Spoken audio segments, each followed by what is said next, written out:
Hey, are we safe in here from doomsday? I mean, are these walls fortified with anything? Those people are animals. I just want clean water. Well, then they can get a job and pay for water like the rest of us. You don't like that? You one of those bleeding heart types? Well, hey, cops kill poor people kill cops. That's the circle of life. Hakuna Matata. Easy for the robots, swimming in your out the canal. Take one in an hour, and then after that you can go. All right. Hey, my TV's broken. I want to watch the riots. Has an old one in the game room. It's hardwired. It should be working. All right, hang on. You want me to go out there with the criminals? Hakuna Matata, buddy. Oh, that's cute.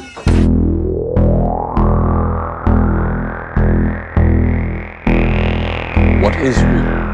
How do you define real? If you're talking about what you can feel, what you can smell, what you can taste and see, then real is simply electrical signals interpreted by your brain. Have you ever been in an institution? Cells. Cells. Do they keep you in a cell? Cells. Cells. When you're not performing your duties, do they keep you in a little box? Cells. This causes it. This causes it. This causes it. Information overload. All the electronics around you poisoning the airwaves. You are listening to the High Tech Low Life podcast, a cyberpunk media retrospective. High Tech Low Life contains language and themes not suitable for all audiences, as well as spoilers for the content being covered. Listener discretion is advised.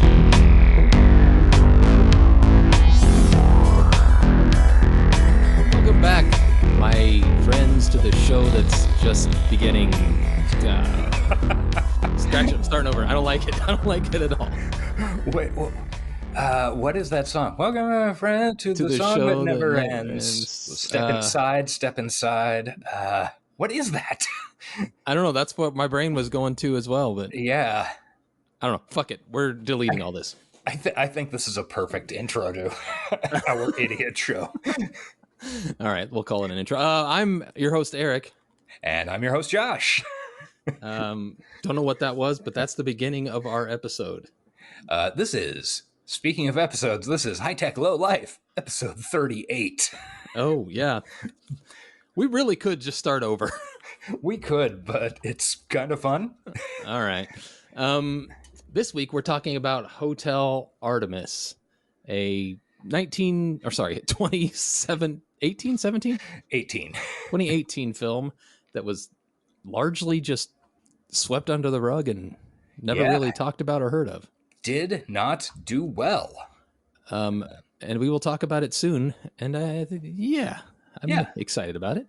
Yeah, I think it's a pretty good movie to talk about. Yeah. But before that, we've got other things to talk about. Oh, that we do. Man, some dystopian shit happening in the last week. Yeah, how's that dystopia treating you this week? I'm feeling particularly dystopic this week, if I might say so myself. Yeah, that's understandable. Obviously, there was a big dystopian story down on our southern border, but I want to ask a question about something else first. Oh, boy.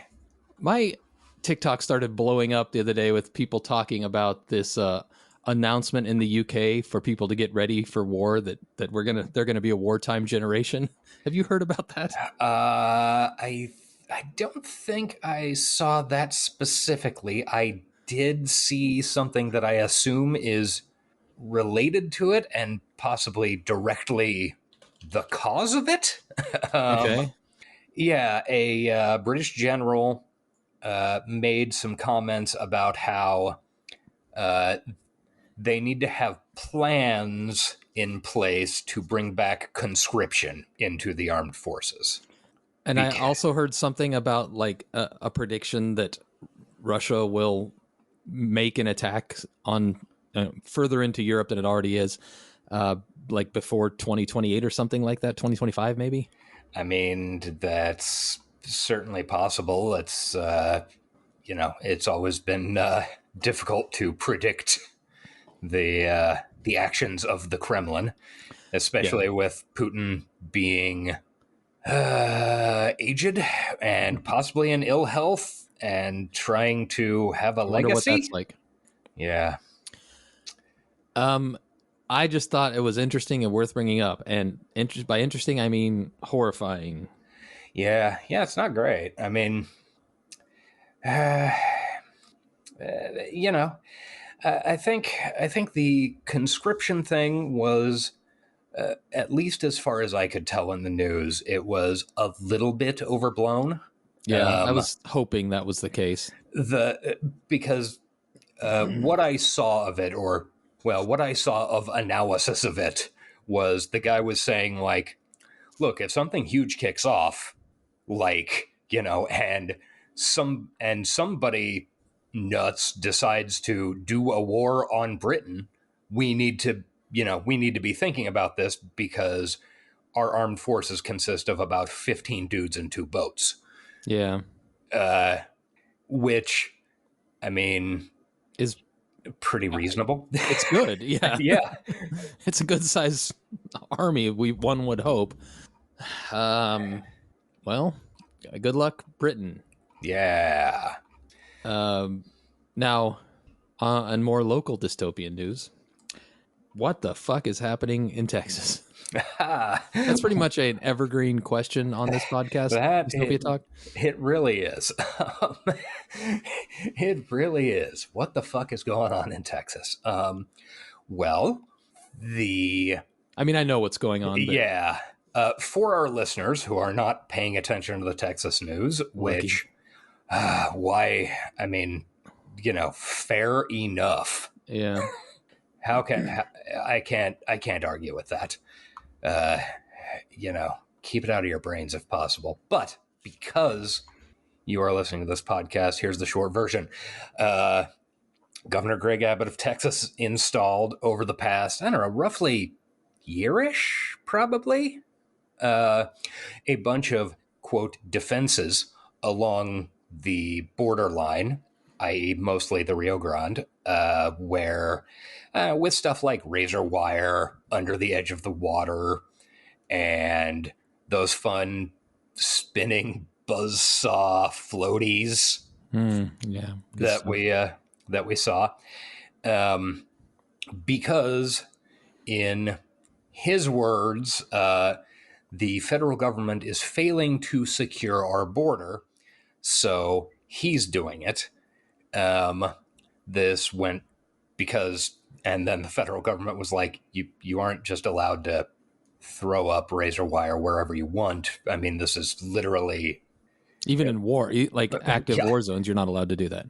Yeah. And also there's some really specific stuff in first the Articles of Confederation and then the Constitution that prevents states from conducting their own foreign relations.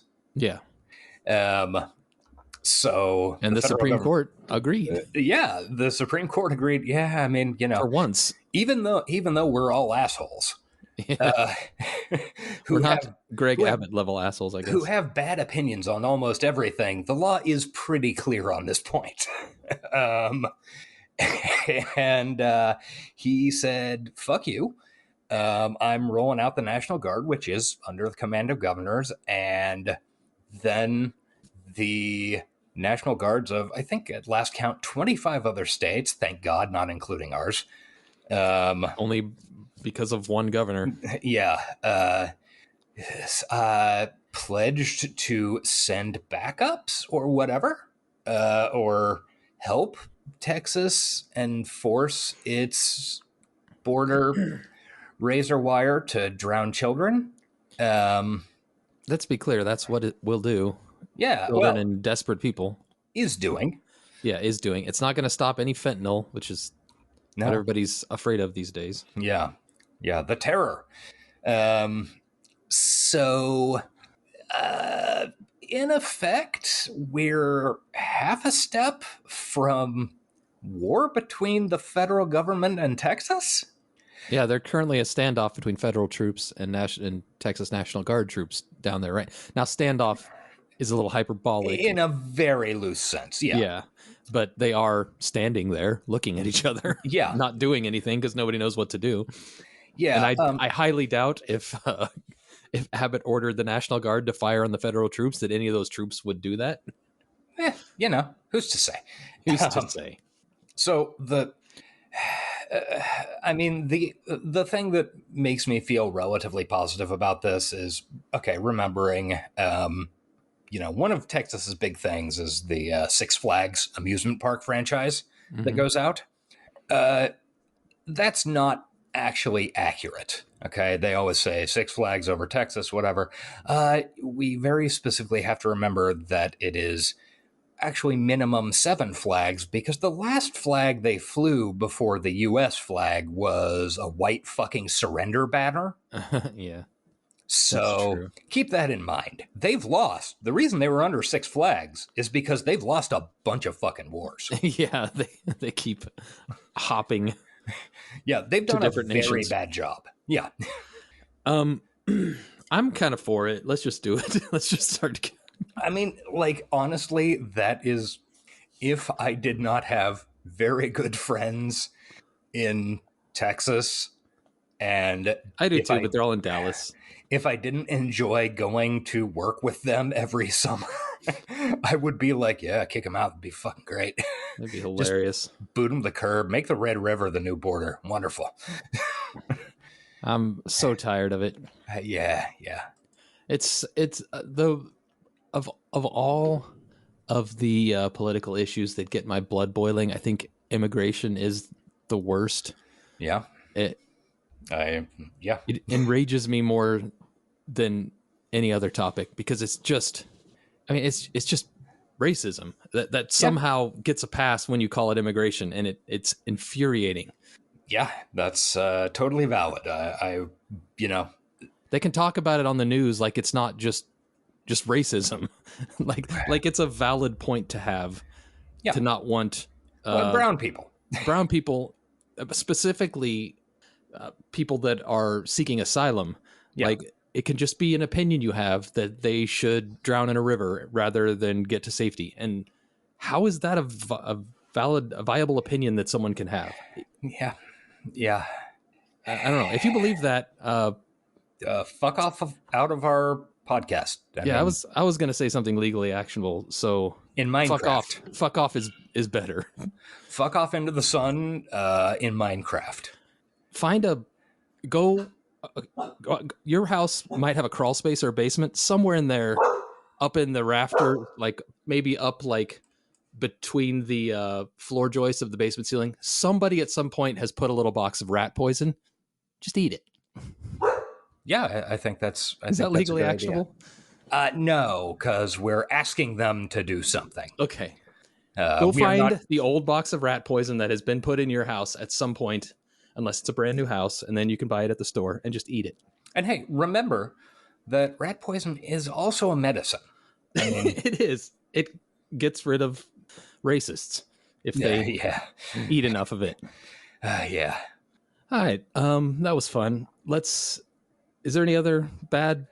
There is one other thing that's been popping up a lot for me, and that is that everybody is owing extra money on taxes this year, and it's got me fucking horrified. Oh boy, I have not looked at all at that situation for me. It's like all videos on all my social media feeds, people complaining, I usually get a refund and I owe money this year. And I'm like, fuck, I never get a refund. I always owe money. Am I going to owe even more? Yeah. It's getting rough out here. It's to the point where, like, if you or somebody else came to me with like a credible heist plan, I'd probably go for it. Well, look, I'm not going to say I haven't been doing some relatively intensive research on how train robberies are being performed these days. Oh, really? Is there valuable goods on trains these days? Oh, very much so. It's nice. Yeah. It's anyway, we're not going to talk about that. Stuff. We're not going to be talking about that. This is all in Roblox, Minecraft, Enshrouded, the new game I've been playing. They have trains in there you can rob. They don't, but maybe it'll be adding a patch. Yeah. It's not in real life. No, definitely not. This was a more dark dystopia talk, but how can we avoid it? And continue. That standard continuing ethnic cleansing going on in Palestine. I actually saw a video where one guy was talking about, like, we've given $4.4 billion to Israel and they've got stealth bombers. Meanwhile, Greg Abbott gets like $4 billion a year for border protection, or the border problem costs $4 billion a year. Where does all that money go? They've got like legit shit in Israel for their money that they're using to commit a genocide. Yeah, it's super cool. I love this country. We are doing great. No, and the other problems. countries. Yeah. Watch any fun TV shows in the last week? You know, I did. So let's do them quick because we've already burned a lot of time, but I got one too. Okay, great. I watched Ferrari. All right, you're going to have to say that in American. Ferrari. Ferrari? Oh, okay. Yes. The new Michael Mann film hit streaming the other day. I sadly didn't make it into the theater to see it. Stars Was that one you were looking for? Yeah. Okay.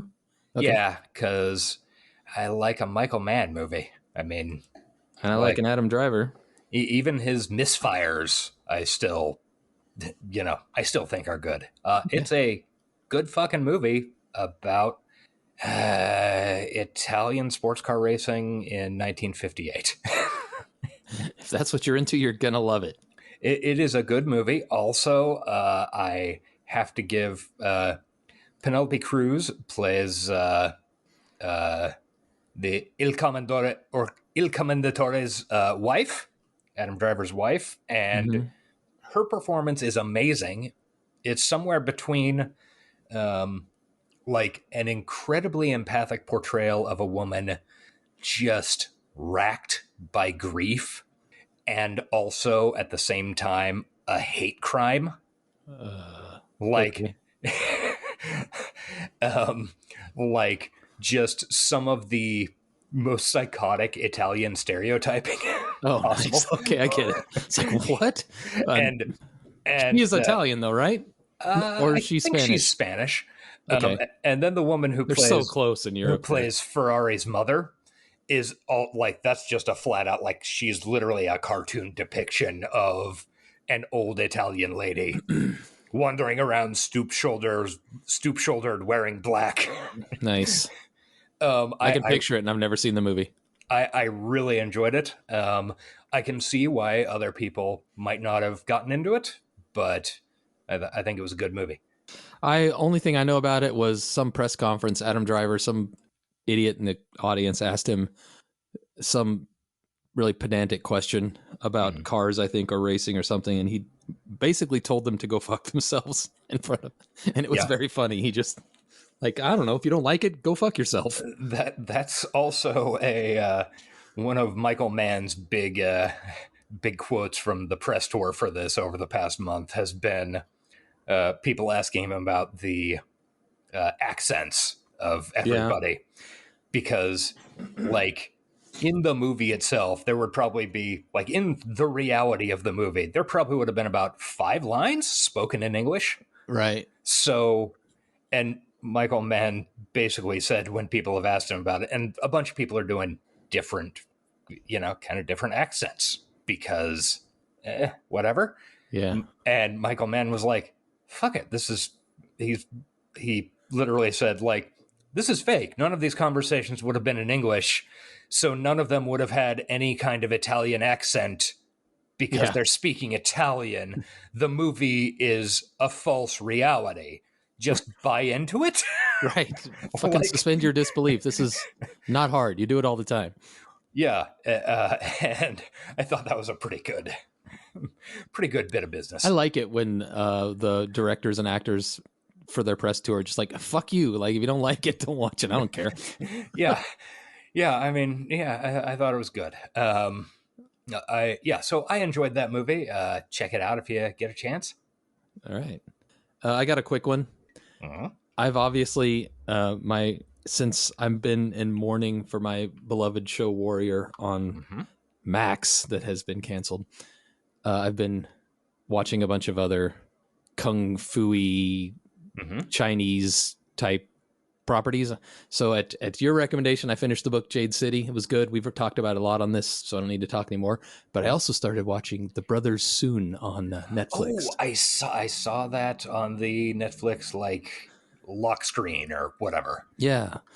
This was recommended by another friend, and we're about 5 episodes in, but it's a good time.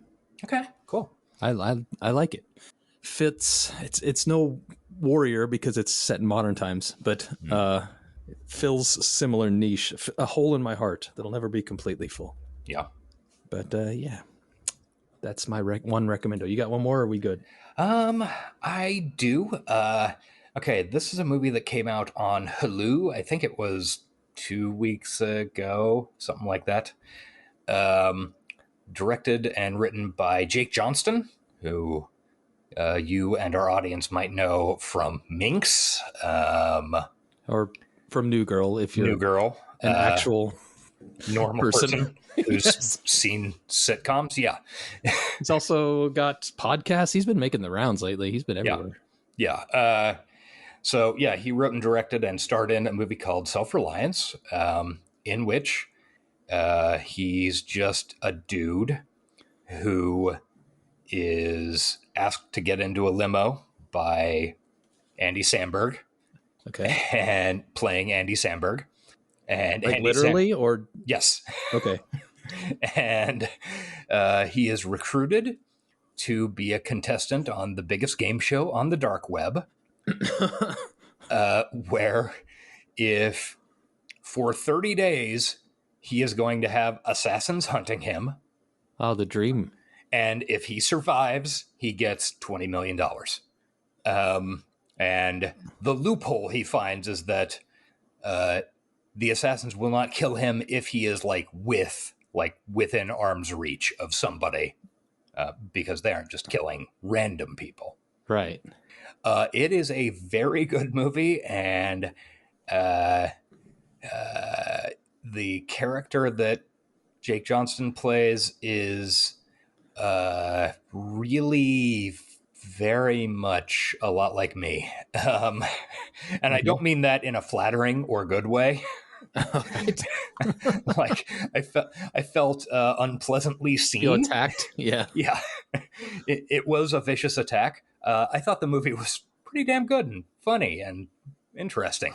I like the concept. I'll check it out. Yeah, it's. I mean, if you've got Hulu, it's definitely worth the watch. I will not be checking out Ferrari, by the way. Okay, fair enough. I don't think that's my wheelhouse, but Jake Johnston, the T? Yes, I believe so. Getting, I thought it was Johansson. That's nope. Scarlett. Never mind. Well, no, there's also a Jake Johansson. Oh, there is a Jake Johansson. Was a comedian in the early 90s, I think. I gotta check. I feel like we're giving out bad info. Yeah, I'm almost certain. Johansson? Yeah, I think that's right. Oh, I saw him. I fucking saw him live in Overland Park. Okay. Yeah, he was a upper middle tier stand-up. Okay. Never really did any acting, but was pretty good at stand-up. Yeah, I saw him in like early 2000s. Wow. That was a... Oh, yeah. Okay, I definitely remember his face now that I'm seeing it. Yeah, Okay. He was funny. I remember laughing at him when I was a young pup. Yeah. Oh, he was in Loaded Weapon 1 playing drug dealer. Oh, good for him. All right. All that shit can go fuck itself, and it's over and done and in the past. That's true. Let's talk about a movie. The future. Let's talk about a movie that takes place in the future called Hotel Artemis. Yes. Yeah, so what do we got? We got basically a little John Wicky type of hotel where criminals can have a membership to and go and be safe and get healed up. It's a hospital, basically. What's referred to in the film as a dark room. Dark room, yeah. Which I don't know if that's a real bit of reality or just something they made up for the movie. I've never heard it before, but I could totally believe it. It definitely does seem to be riding the coattails of John Wick a little bit. When was the first John Wick? Like 2017? It was 14. Really? Jesus, it does not seem like it's been 10 years since the first of those came out. Yeah. Fuck. Okay. And then 2 was in 17, so it was established by that point, by the time this was made. Maybe that's why it failed, but I don't know. I liked this movie.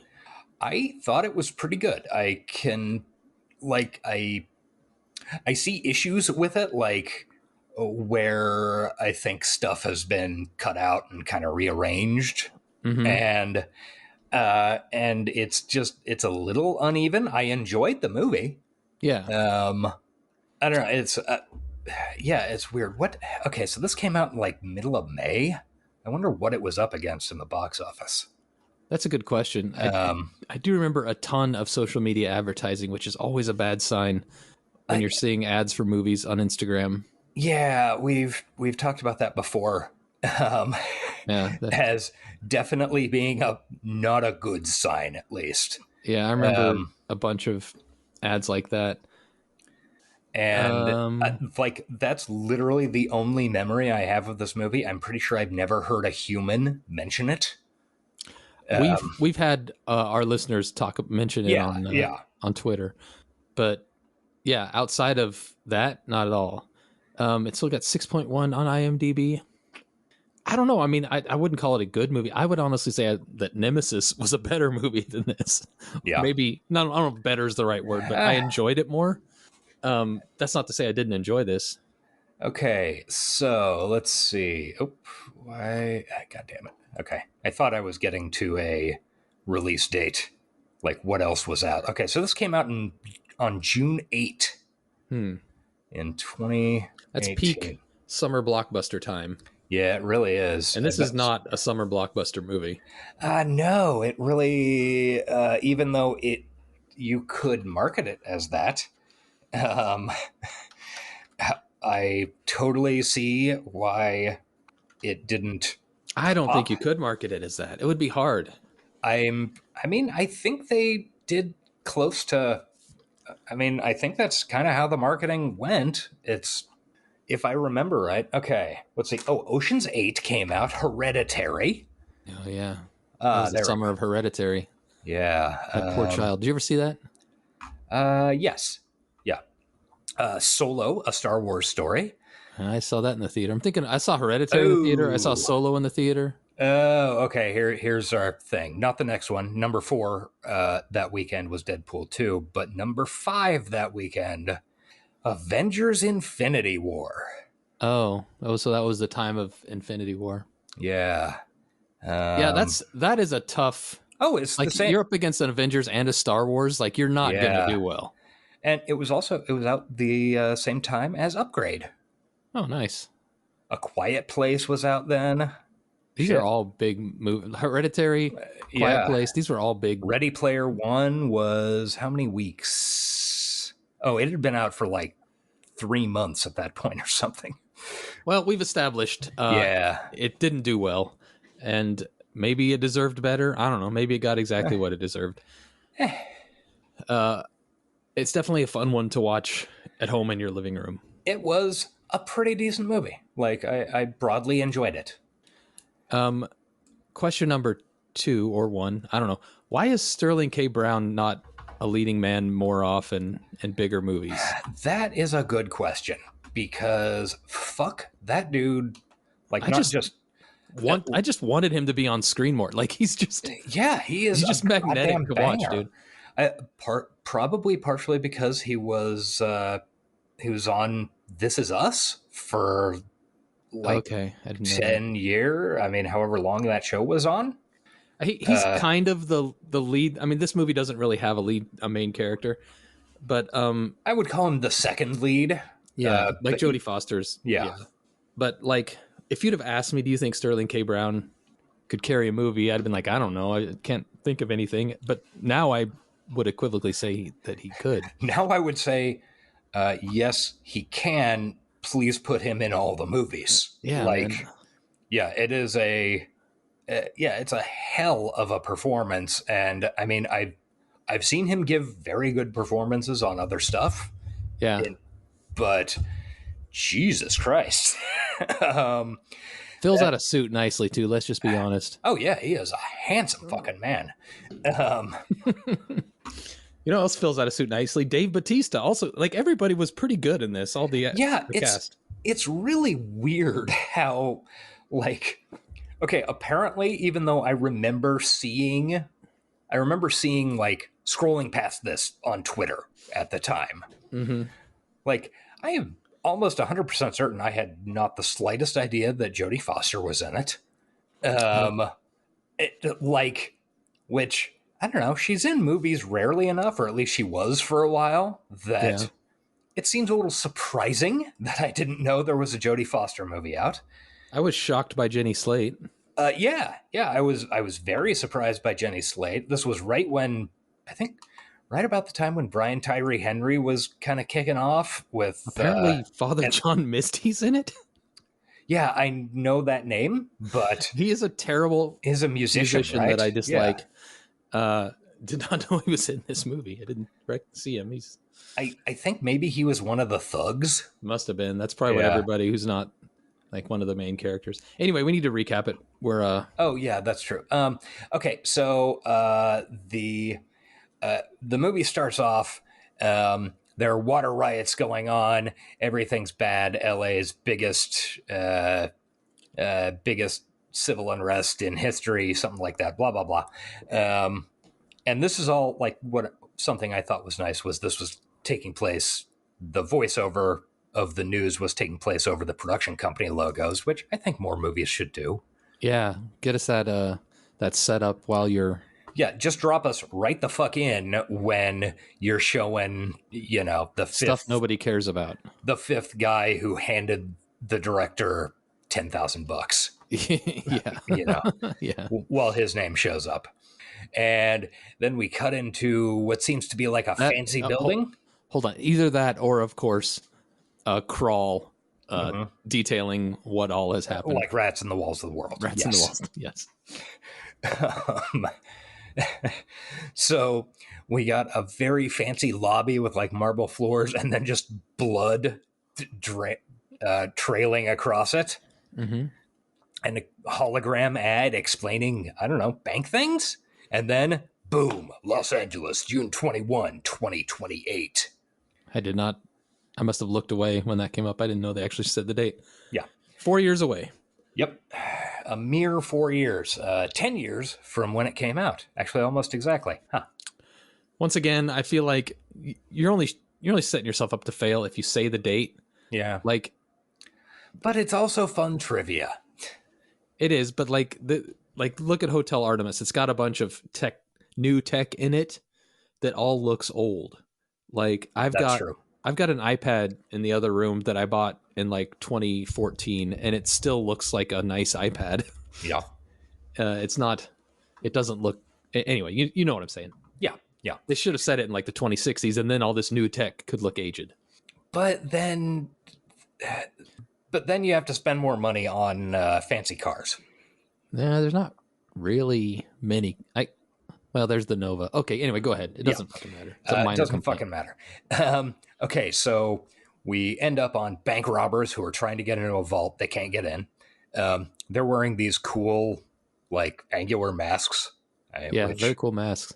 I mean, they were just really cool looking. And, where do you buy those masks? As we know, cyberpunk inherently has masks for some reason, as I believe we've discussed on the podcast.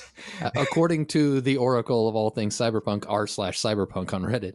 Yes, I really need to make a post on there that says, what's the deal with the masks? Yeah, you should. I'll upvote it. Because I'm truly mystified. Anyway, there are bank robbers, and it turns out that two of these bank robbers are Sterling K. Brown and Brian Tyree Henry. They're playing brothers. Yeah. So they can't get into the vault. Sterling K. Brown says, okay, plan B. We're going to rob all these customers we've got in here. And his brother says basically this is a bunch of maids and landscapers. Why would we rob them? And Sterling K. Brown says, because there's fucking riots going on. What do you do if you're a rich person and you don't want to go out, but you need to get stuff to the bank? You send your maid and your landscaper. So okay, I guess I get it. I mean, it's definitely a real thing. And he starts off with, and the thing is, his charisma is off the fucking charts in this. Yeah, Brian Tyree Henry also doing a great job. I really like the brother. Yeah, the whole storyline of them is the most interesting one in the film. Yeah, it really was. So he basically gives a fun speech about how, okay, how many of you people have a boss who's an asshole? Raise your hands. All right. Um, and then they go through and take the valuables off of the maids and Except for landscapers. the one guy. Yeah. There's one guy whose boss is not an asshole. He likes and his they're boss. like, he's like, good for you. And then walks on by and Didn't doesn't rob him. take his Yeah. stuff. Yeah. Yeah. So we're immediately on the robber's side if we weren't just from the concept of robbing a bank. Yes. Yeah. Immediately we know bad guys are the good guys in this situation, as in many situations. As they're taking the customer's stuff, Brian Tyree Henry takes a very fancy looking pen out of the pocket of a hard case looking guy, even though the hard case looking guy had already handed over his briefcase. Mm-hmm. And the hard case says, you don't want to take that. You don't know. You don't want to take that. And Brian Tyree Henry is like, all right, yoink, and takes it. Yeah, I probably would have too, to be fair. I mean, I get it. Yeah. Like a good pen. Yeah. So they blow their way out of the bank with explosives. It's pretty cool. Into an alley. This is when you find out that Sterling K. Brown and Brian Tyree, or we'll call them by their soon-to-be names, Waikiki and Honolulu, are they haven't worked with these other guys in their team before. Yes. There's an Asian dude who, what is that actor's name? Kenneth Choi? Something like that? Yeah. Yeah, I've seen him in a fair amount of I think stuff. Father John Misty might have been the other guy. Yeah. Because he was bearded and long-haired. Oh, you're right, I think. Yeah. Huh. Yeah, I think you're right. R.I.P. Father John Misty. If only somebody would do that IRL. I'm kidding. He's fine. He's fine. Oh, Kenneth Choi has been in, he was in Counterpart, which I loved. The Spiderman movies and the first Captain America film. Anyway. By the way, upon editing last week's episode, which was a lot of fun, most of our runtime was taken up by, who's that guy? Oh, he's that guy who was in that thing. And then that other thing. Right. That was probably about 60% of our time. Yeah, that especially sounds like us when Sean's on. Yeah. Yeah, we get into the weeds on that one pretty good. So they're using the riots as cover to get to their cars. They get into an ill-considered firefight with the cops. Very fun. Because the Father John Misty guy is like, you won't take me alive! And the cops are walking past. They didn't even have their guns out. I know. It was great. I was like, oh yeah, this is the dumbest shit imaginable. Good job. This is reality.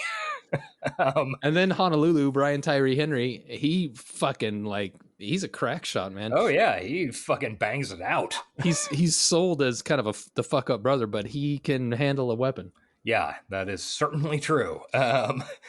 So he gets seriously wounded. The Asian dude and Sterling K. Brown get hurt. The Asian dude's shot in the neck. His name is Buke, I guess. Buke, okay. And Sterling K. Brown, I just wrote in my notes SKB, which is mildly confusing for me because I keep thinking Stephen K. Bruce.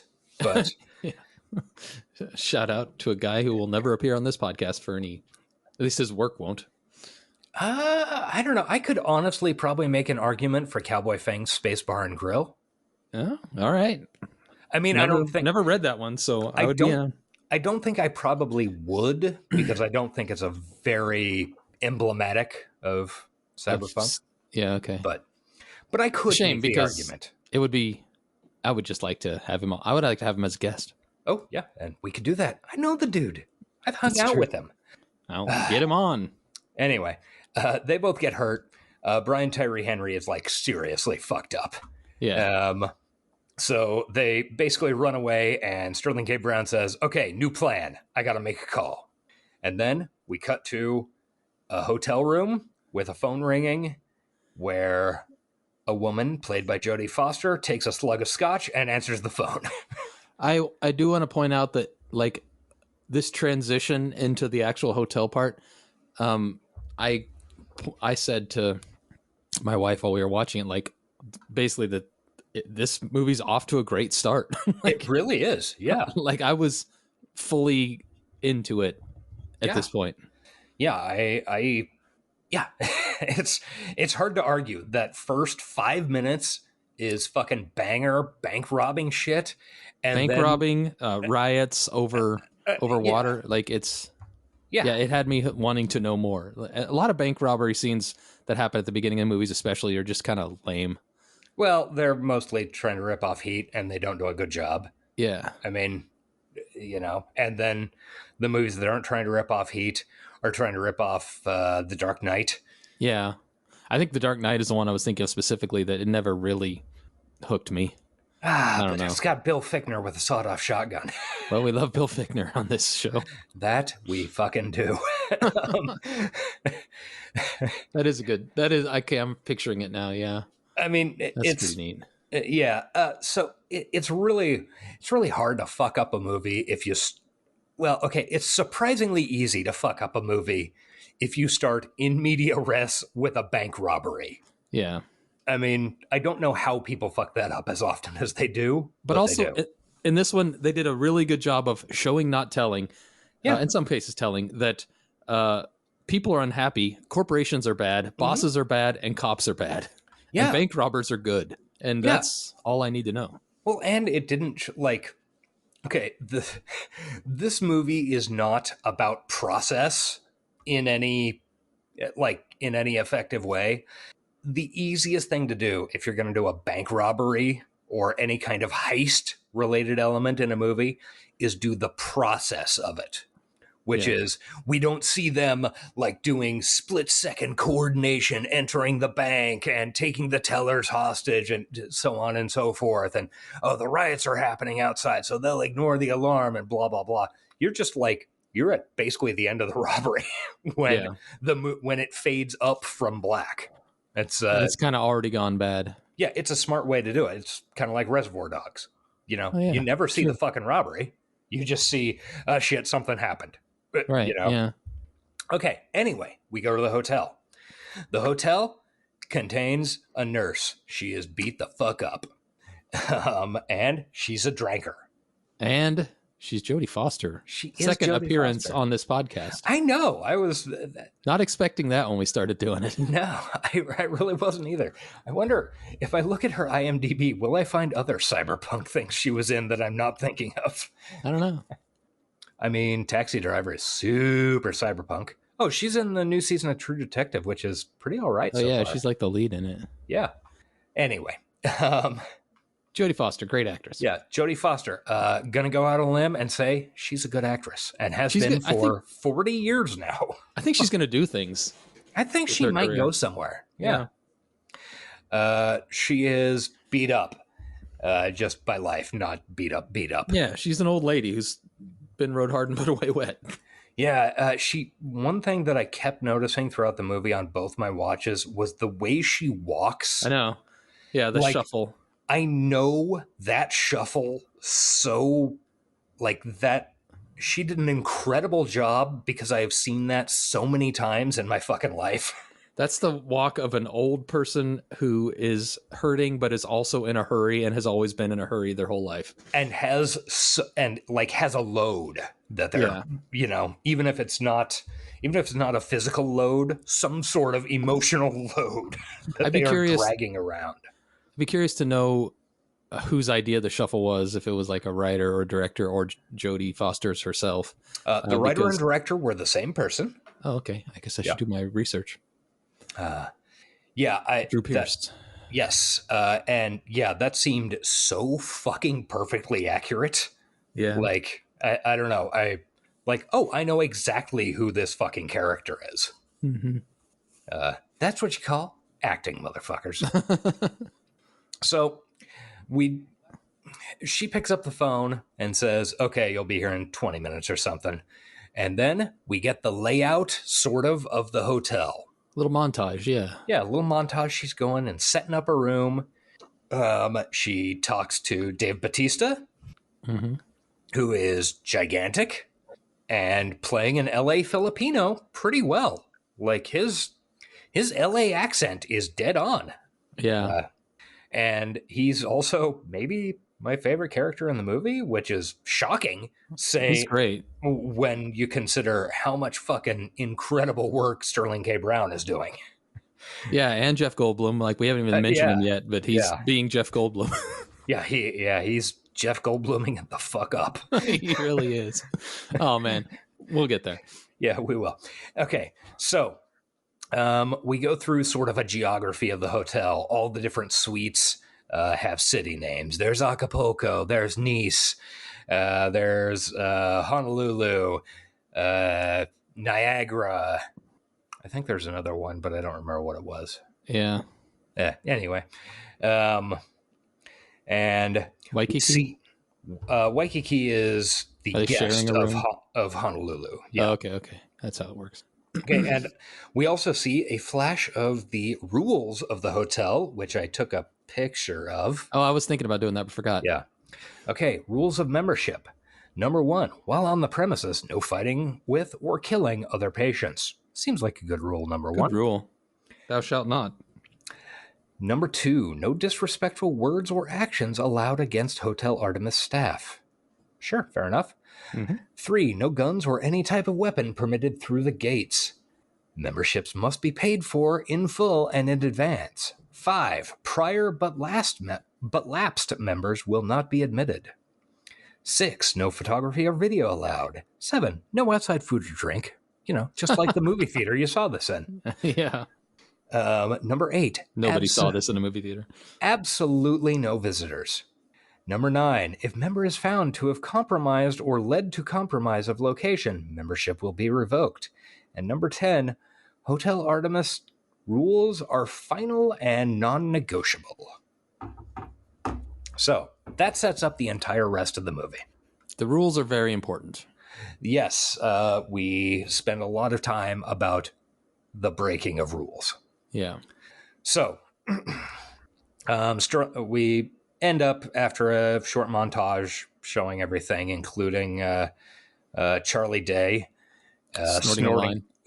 doing a line, and Sophia Boutella looking like a sexy European lady. I mean, that's not difficult. Yeah. That's not acting. No. We get the elevator coming up, and it's Sterling K. Brown, his Asian colleague, and Brian Tyree Henry. I really liked the calm, but you know, that while she takes a moment, she's sitting there waiting, and it's quiet, and then the elevator doors open, and it's chaos. That was fun. Yeah. This movie had some real good stuff in it. Yeah. So they rush in, everybody's fucking bleeding. They have to scan their memberships at a little thing by this metal fucking grate like you would see outside of a diamond wholesaler's. Yeah, basically. They have, and we see little chips implanted in their wrists to indicate their membership. Sterling K. Brown and Brian Tyree Henry go ahead and get in. The Asian dude, Buke, does not have an active membership. That could come from any dark room. And he is disallowed out. And Everest, Dave Bautista, escorts him off the premises after doping him. We also see that there are some scanners scanning the entry room and show guns and stuff. And they have to get rid of their guns down a drop chute. Right. Some good typical sci-fi shit. Oh, we also, in the little montage, we saw a bit of a computer tracking people moving around on the floor. Like everybody has a badge or something that tracks them as they're moving around from room to room. Right. Which will kind of come up later. Not terribly important. Brian Tyree Henry has, and Jodie Foster delivers a line really greatly. He has, quote, an air-conditioned liver. Yeah. Which is a pretty, I'm going to keep that. Yeah. And it's pretty clear that Sterling K. Brown has a history with this nurse. They get him into the Honolulu room, and start printing out a new liver and like scanning and nanites and whatever. Yeah, 3D printed organs, pretty neat. Yeah, pretty cool. And this is the point at which Dave Bautista gets the Asian guy outside and he gives a little speech that will come back later about how this badge means that I'm a healthcare professional, but that knowledge goes both ways. Yeah. So if you tell anybody about the Artemis, I'm going to hunt you down and heal the shit out of you. Unheal. Yeah. Yeah. And he's like, this is the begin. Like, if I had seen this in 2018, I would have been like, oh man, not only can the giant wrestler from Blade Runner 2049 give a good dramatic performance, he's also pretty funny. He's just good, man. Batista, like, such a I've never been a fan of wrestlers gone to actors in general. But man, Batista, he just, it's kind of like Sterling K. Brown. You just want to fucking watch the guy. He's just draws your, not just because he's a big beast, he's a big personality. Like, yeah, he and he's got a really, like, kind of his backstory with acting is like, I feel for him weirdly. He did some WWE produced movie back in, like, I don't know, 20 years ago or something. And he just thought, because all the wrestlers had, you know, they were the villain in whatever movie or the hero, you know, cheap fucking nemesis budget movies. And he was like, okay, great, I'm going to go be in a movie.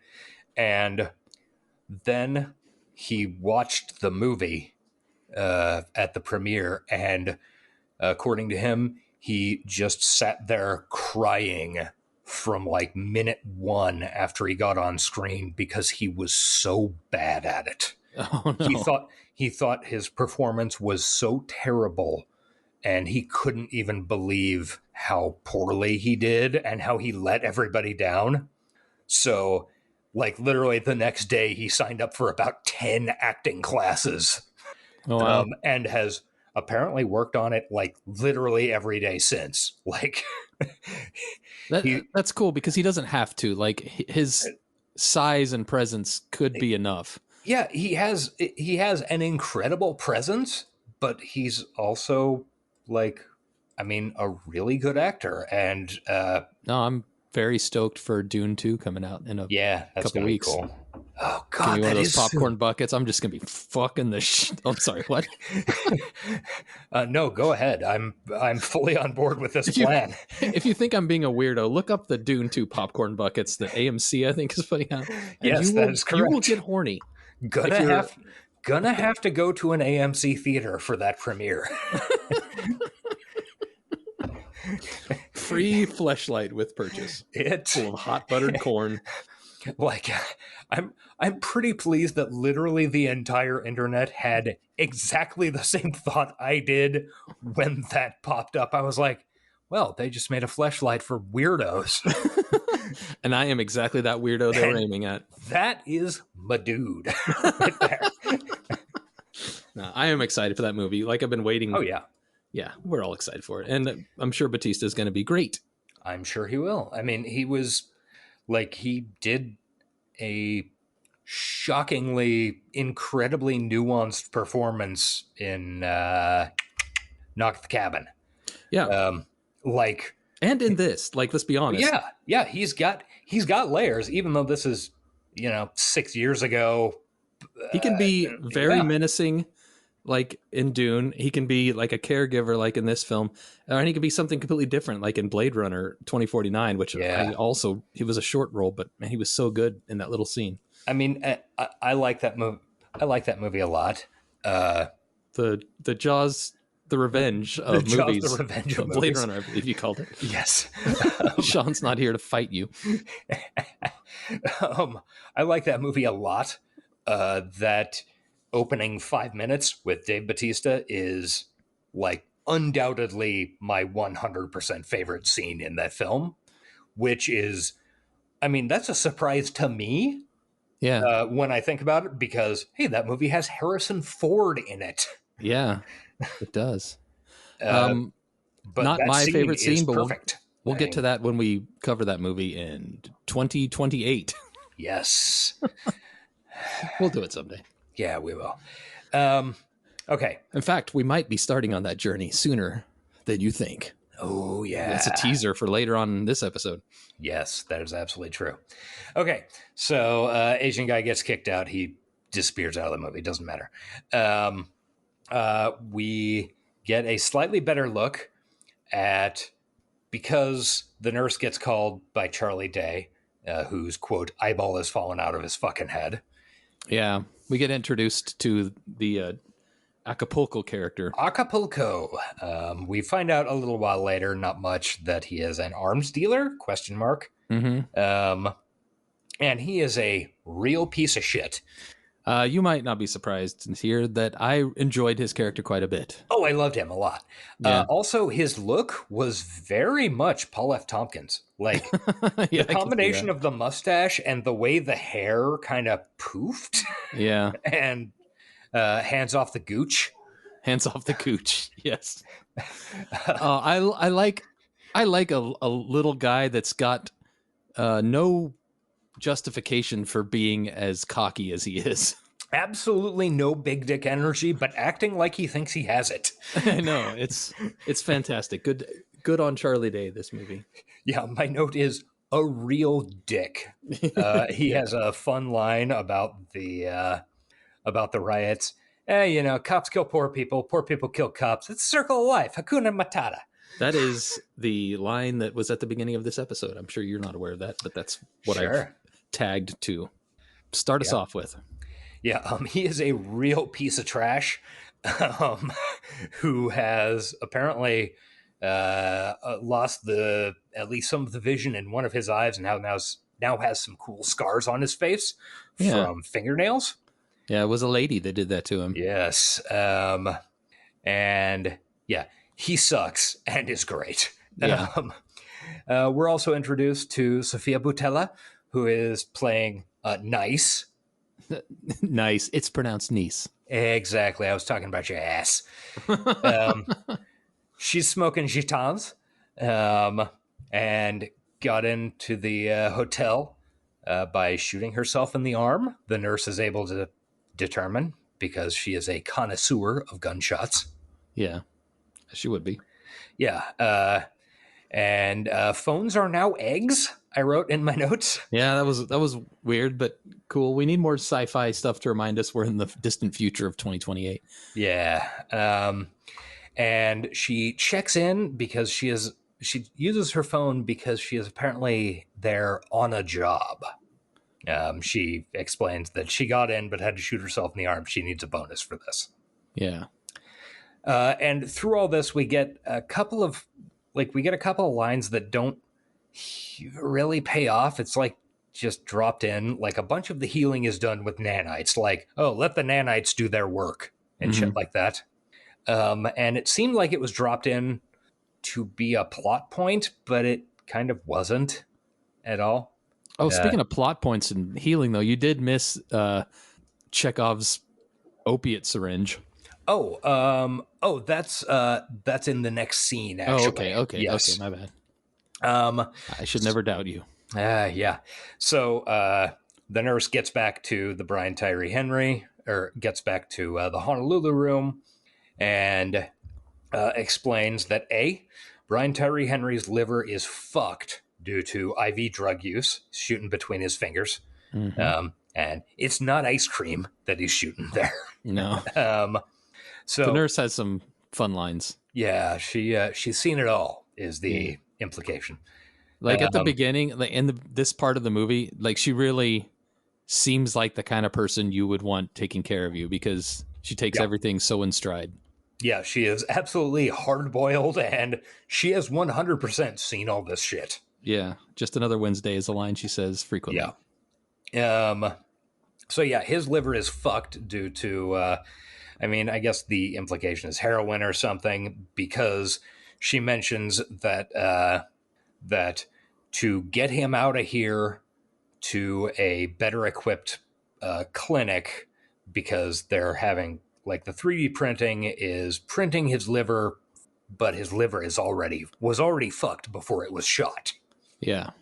So he's going to need further work, and to get him out of there, they're going to use tranquilizers. They're going to need to use tranquilizers built for literally baby elephants. Yeah. Because he has a tolerance. Yes, he does. He's the only one that can take a shot like that. Also, is it important to point out that they've been having blackouts? Oh yeah, that came up a little while ago. Yeah, the power's been going out off and on. The cops have been cutting the power. It's fun to make this set against a big riot. Sometimes it's weird because the riot's treated like an unstoppable, like natural force, not people. And sometimes it's you turn a corner and like, look, there's a bunch of rioting. Yeah, it's weird, but definitely like the city's at war outside, and that's stopped all normal things from happening. Yeah, it's I don't know. I don't know. I can't decide if I have issues with the way the rioting is depicted or not. Yeah, like, I feel the same way. It's not like I totally get it is great to use as a background to this. Like you're furthering the idea that society is fucked. Therefore, this type of shit can get by in the cracks and spaces in between. Mm-hmm. But I also don't know, like, is the riot the more interesting story? Right. Like, kind of, yeah. So I don't know. That's maybe one of the issues with this movie. In the Hotel Artemis cinematic universe, there could be a much better movie happening out there as we watch these criminals in a hospital. Okay, so then the next little bit is that we get the real plot is kicking in. The nurse gets a phone call. A guy named Orion, not a guy named Orion, not Orion. It's weird. Because, I don't know why you would do that. It makes me want to die. A guy named Orion Franklin is 52 minutes out and coming in hot. And it turns out that Commander Spock or Siler from Heroes, Zachary Quinto, is his son. These are super up-to-date references. I mean, has he been in anything since Spock? He's been in a ton of things. I know. Just not major. Not successful roles like things. Spock. Yeah. Yeah. So he has a mustache. I know he's supposed to be a Weasley Nepo baby piece of shit, and he does a good job of that. I just hate the character. Does. And I think that's by design. Like, I got nothing against Zachary Quinto. Yeah, I think it's quite... he does a very good job of being a piece of shit. Yeah. But not like a fun piece of shit like Charlie Day's doing. Just an obnoxious piece of shit. Just garbage. He's even got like a cop mustache that makes you hate him more. Yeah, it's impressive, honestly. Yeah, he's really hateable. Yeah, so his dad is coming in, and his dad is the Wolf King of Los Angeles, the leader of organized crime. Not to be confused with the Sausage King of Chicago. No, definitely not. Type of reference. So we're young. Yeah, we are. We definitely are. Now shake it up, baby. Now shake it up, baby. They twist and shout. Sure. Through a conversation about how the nurse says the rules are the rules. If somebody shows up before he does and the room gets taken, that's the rules. That's the rules. It's first come, first served. And Zachary Quinto is pissed about this. Okay, so then we cut to the lounge area of the hotel where Charlie Day is dicking around with an Ace of Spades playing card, which becomes a very, very minor Chekhov's gun. Minor. Not as much as the shot of the elephant tranquilizer, if you ask me. He has a pretty unpleasant conversation with Nice, where he seems to think that, at least initially, she is a sex worker. Yeah. This sets up the weird kind of chemistry he mentions later in the movie. Yeah. He's being a dick, watching the riots on TV. As if they were sports, which is a statement. Like, fair enough. That's we were talking about the riots, and the fact that a character like that would watch them as entertainment shows you that, you know, they're more than just background entertainment. Yeah. We establish he's an arms dealer. And it's a very uncomfortable conversation. And then Sterling K. Brown interrupts it awkwardly. Yeah, it's actually really funny. By trying to get some coffee. He's quietly trying to get coffee and not get involved, and then makes a noise. Then the coffee maker talks at him, and he's like, talking coffee maker, why does anybody make that anyway? I gotta... And his charm is exploding off the screen. It's a very charming Sterling K. Brown scene. Also, I want to point out, like, no hate on Charlie Day. He's a good looking guy, but you're standing in a room with Sterling K. Brown and Sofia Boutella, to be able to say the things that his character says to Waikiki. I mean, I think that takes some chops, right? It really does. Because like two of the most attractive people. Charlie Day is not an ugly guy by any standard, but compared to he looks like a bridge two, troll in this scene. He's a fucking toad. It's and I'm sure he's aware of that, but he pulls it off. He comes in with all the swagger of someone. I don't know. It's a really fun scene, actually. Yeah, he shows up with the swagger of, I have a bunch of money. That I got from selling weapons. Yeah. Also, and this will be amusing to Mike and nobody else, just in case Mike didn't watch the movie, the coffee maker that Sterling K. Brown is dicking with and talks at him is a Technivore Mocha Master, which is a really, really nice coffee maker.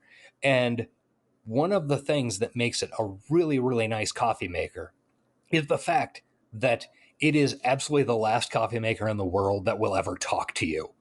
Like, they don't even have them with timers built in to, like, start your brew the next morning. Really? Yeah, they very specifically have a it's a very low-tech, you know, everything is user replaceable. There aren't any circuit boards or anything. Interesting. But it does look cool and futuristic because it's a, you know, West German coffee maker that was designed in 1968 or something. So it looks very cool and like it could be in a future movie, but it's really about the simplest version of a drip coffee maker you can make or you can get. Okay. Yeah, I just thought that was an interesting detail for Mike. They like glued a little LED thing to the front of it to have it display like 1 cup left, and then it talked. All right, thanks. Bye. It's like an email to Mike, basically. Yes. I got nothing to say about it, man. I like fair enough. Coffee sometimes. Yeah, totally fair enough. It is a very cool looking coffee maker. I need to get one, honestly. So we find out on the news in the background that private security forces, I can't remember the name of the company, working for Clearwater, have legal clearance now to open fire on protesters because this is all about the privatization of clean water and stuff like that. So that's not good. Then the end of this conversation, there's another little scene interspersed, which I'll get to later. The end of this conversation, basically, Sterling K. Brown explains to Charlie Day, like, no, she is a hardcore professional assassin. She only kills very important guys. I'm a professional, but she is the business. Yeah. Which comes back later. And then just to show, like, he says something like, she could kill you 19 ways with this coffee cup. And then as she's leaving the room later, she missile masteries a piece of the broken coffee cup into the chair by Charlie Day. Just to show one of the 19 ways she could have done it. Yeah. Missile Mastery for our Shadowrun fans. And also, it's Chekhov's also a gun. D&D power. It's a D&D power, too. Oh, that's true. For monks. Yeah, that's true. Shadowrun did it first. Yes. Maybe. I'm not familiar with monks in early editions of D&D. Let's just assume Shadowrun did it first, because this is a cyberpunk podcast. True. There is no cyberpunk in D&D. And I'm it sure also there's people who've tried to run cyberpunk games using 5e system because people see. Never mind. I'll stop talking about that. Okay, that's a Discord conversation. Yeah. It is. God, on so many Discords, I'm sure. Yeah. And Reddits. Oh God, nerds. Fucking nerds. We are them. We also hate them. Yeah, we do. It also becomes Chekhov's coffee cup shard. There's a lot of Chekhov's showing up hard this episode. Yeah. Actually, I wouldn't say that's a Chekhov's. Like that's a surprise that she comes back to that. Like That's the true. syringe is set up like this will kill somebody. Yeah, this is important. The coffee cup was just like a fun aside, and that happens to get used again. Yeah. So after this ends, Charlie Day gets on the phone. Acapulco gets on the phone and is arranging a helicopter pickup for sometime in the immediate future. Of his, the large portion of this movie is him trying to get on a helicopter and get the fuck out. Yeah, he's like, I don't care where I go, just anywhere that isn't mid-riot. I just want to go somewhere else and watch this on TV. Yeah. And these people are fucking crazy. So we get back to the nurse and Everest having a conversation about how, okay, the Wolf King is inbound in 19 minutes. And this is where the nurse says, such a dumb nickname, about the Wolf King, which I agree. I also think this is the screenplay and the writer trying to have it both ways. He wants Jeff Goldblum to have a cool name, but he also wants the audience to realize that he knows it's dorky. He knows it's dorky, but at the same time, yeah, I get it. Yeah, he's trying to have it both ways. And we see Spock and his dudes welding the doors shut so that nobody can get into the hotel before the Wolf King, because also, nobody can get out. Yeah.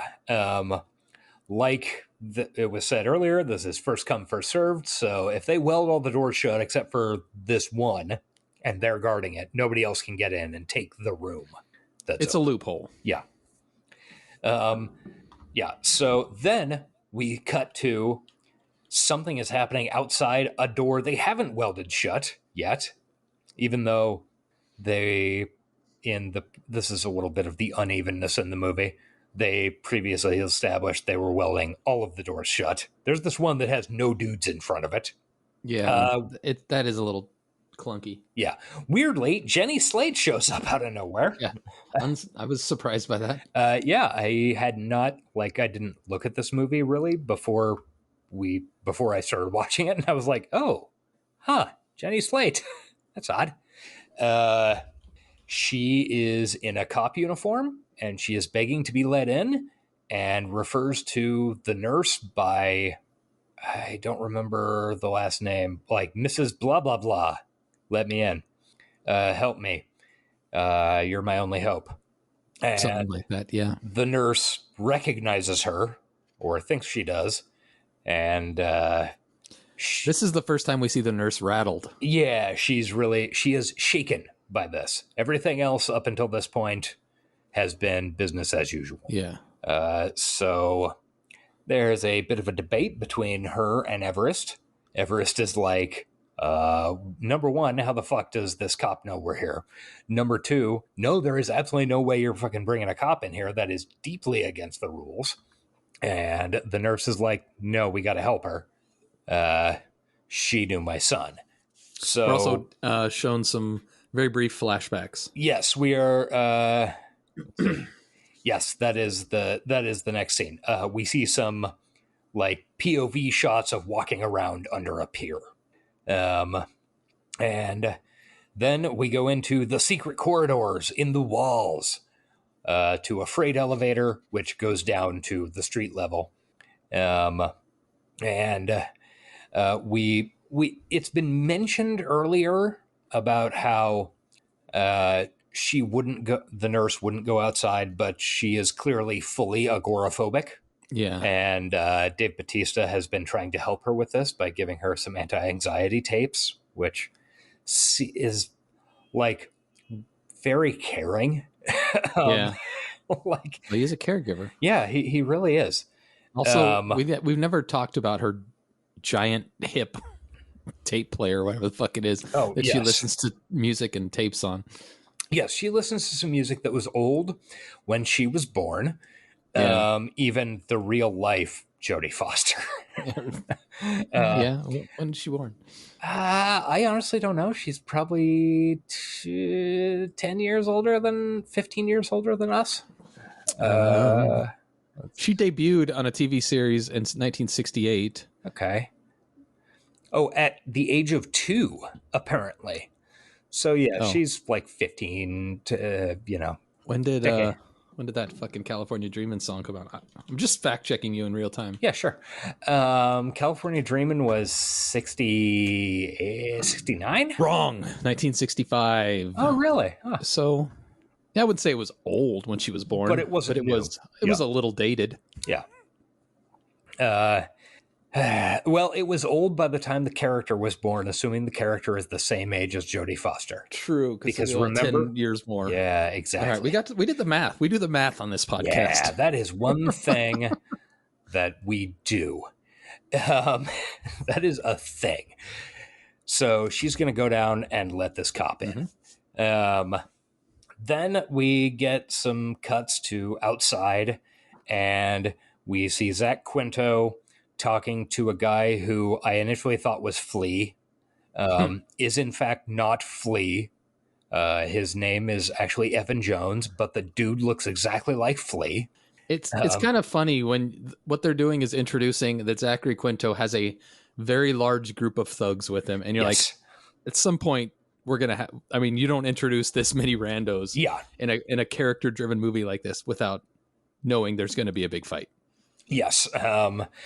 This sets up the final act of the film.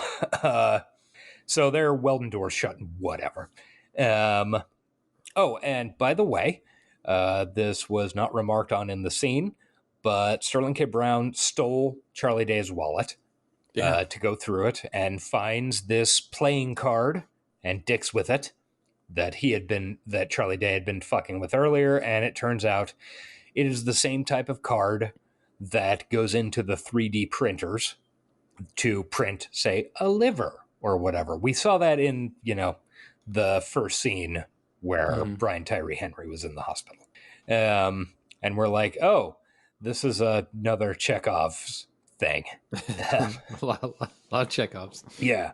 He has a little conversation with niece, and she has a cyber eye. Yeah, the only real piece of cybernetics. And I'm honestly not certain if it's a cyber eye or just a fancy contact. Like a contact lens. Yeah. I went with cyber eye, but I could see if it wasn't. I wrote it as a cyber eye simply to make it more in line with the show. Right. Sterling K. Brown comments on this, and she says he said implant at one point. He did say, okay, is that when you got the implant? Yeah. Yeah. Okay. I noted that. Yeah. They also clearly have a history and have worked together, or they've known each other before. Sterling K. Brown has been around this underworld, and he's like a, no offense, Keanu, but like a more charismatic John Wick. Yeah, sure. Maybe slightly less capable. Well, he's an armed robber, not a fucking assassin. He robs banks and shit. Yeah.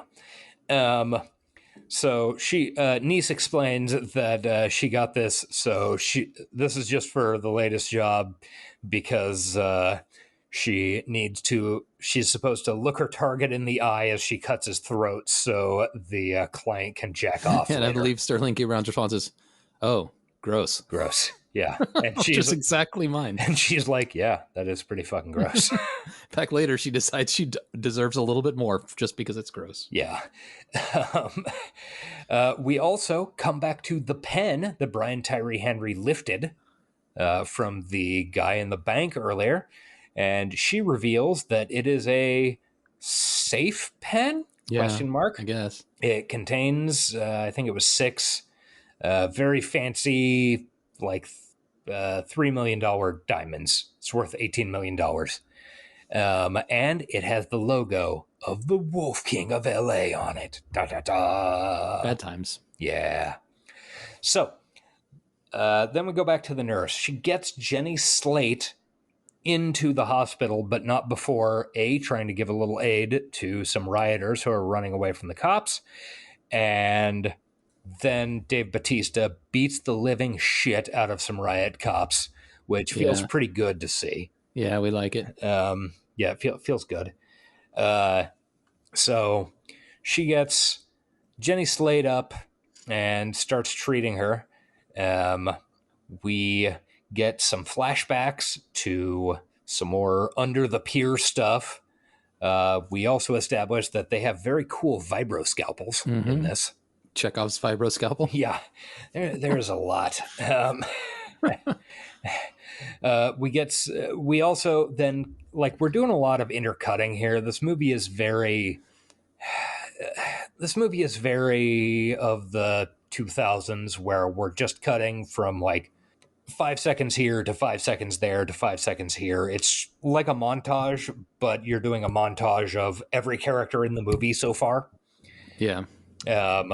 So we also learned that like Nice is listening to a radio that's tracking the Wolf King's progress towards the hotel. Pretty clear who she's here to kill at this point. Oh, really? I hadn't realized that. I was surprised in another 25 minutes. Yeah. I don't think they were trying to hide it. Yeah, I don't either. Like, it was pretty clear the second Sterling K. Brown said, "You checked yourself in here." She says, "I have a client," and then you hear the Wolf King come, and she only kills very important people. Yeah. Et cetera, et cetera. Yeah. So, yeah, she's up on the roof, waiting for the Wolf King to come in. Charlie Day comes up on the roof, waiting for his helicopter. Another awkward conversation. She beats the shit out of him and knocks him out. Works out great.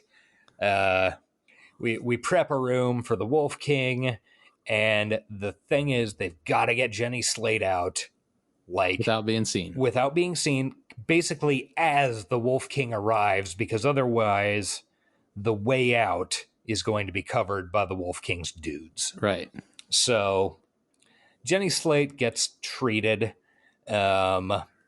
She's explains that,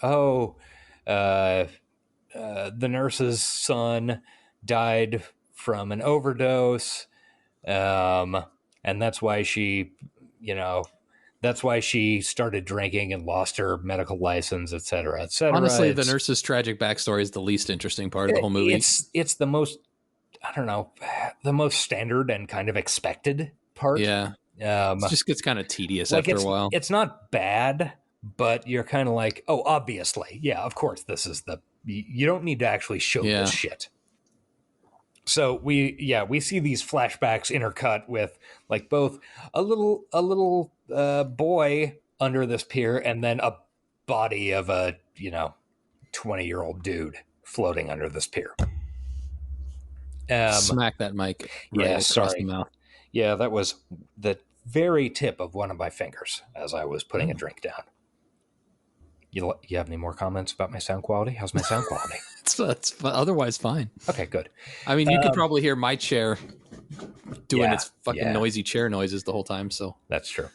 Okay, so we're getting Jenny Slate out of the fucking hospital. Her really only purpose was to do the nurse's backstory. Yeah, and also to drop a tiny bit of, okay, these are the rules. Okay, we're breaking the rules.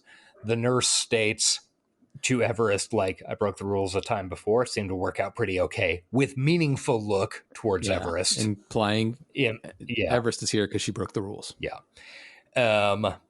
So Goldblum arrives, and this is the first time you're aware that it's Jeff Goldblum. Right. Except for that he was in all the trailers and he hadn't showed up yet. Yeah, he shows up first from behind. It's you're completely fucking shocked. He's the goddamn Wolf King of LA. And there is a very funny interaction where Zachary Quinto Jeff Goldblum and like 45 guys pile out of the two elevators on the floor that the Hotel Artemis occupies. And Jodie Foster is immediately annoyed and frustrated. Like, those are 6 people apiece. What are you trying to fucking do? Yeah. And then she makes them ditch all their fucking guns. Which sets up for, fun hand-to-hand stuff. Yeah, it really does. Not hand stuff. Yeah, maybe. So then there's some really, really nice and fatherly interactions between Jeff Goldblum and Zachary Quinto, calling Quinto Captain Tryhard.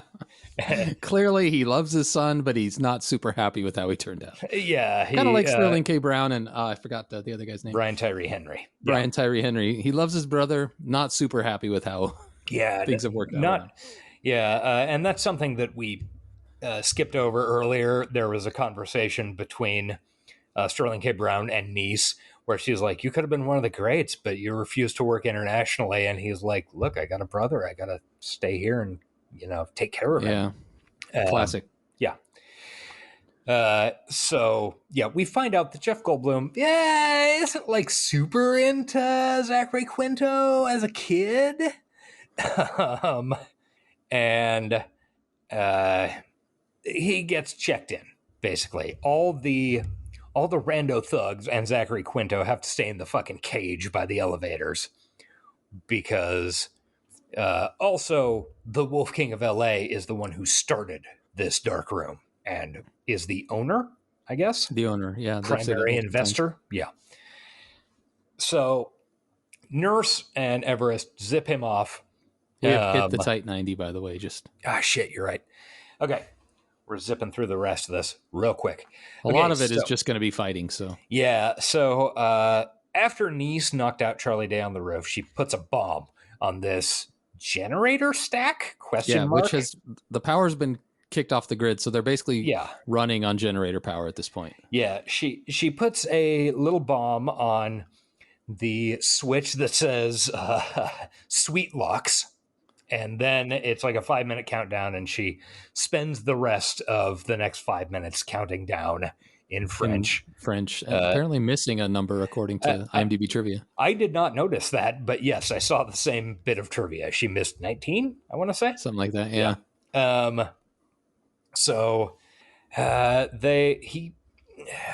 Jeff Goldblum gets sedated, and he's talking about how, like, the nurse and Jeff Goldblum clearly have a bunch of history, and he's like, remember I helped you start this place, and blah, blah, blah. And it's not all the murders that I regret, it's the lies.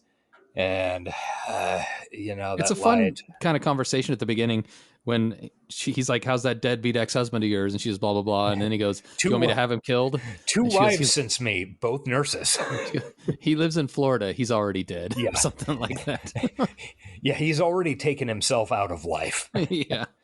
They have a fun little repartee at the beginning. Yeah, they are clearly very familiar with each other and have had a lot of interactions over the years. So he gets sedated and roofied. And she has a line, I can't remember the name of the drug, but it's something like, 10 milligrams, blah, blah, blah. Everybody's a storyteller. And he says something about how, like, how I first got you into this place. It's the lies that always get me. And, that nice Porsche 911 I had, that white one.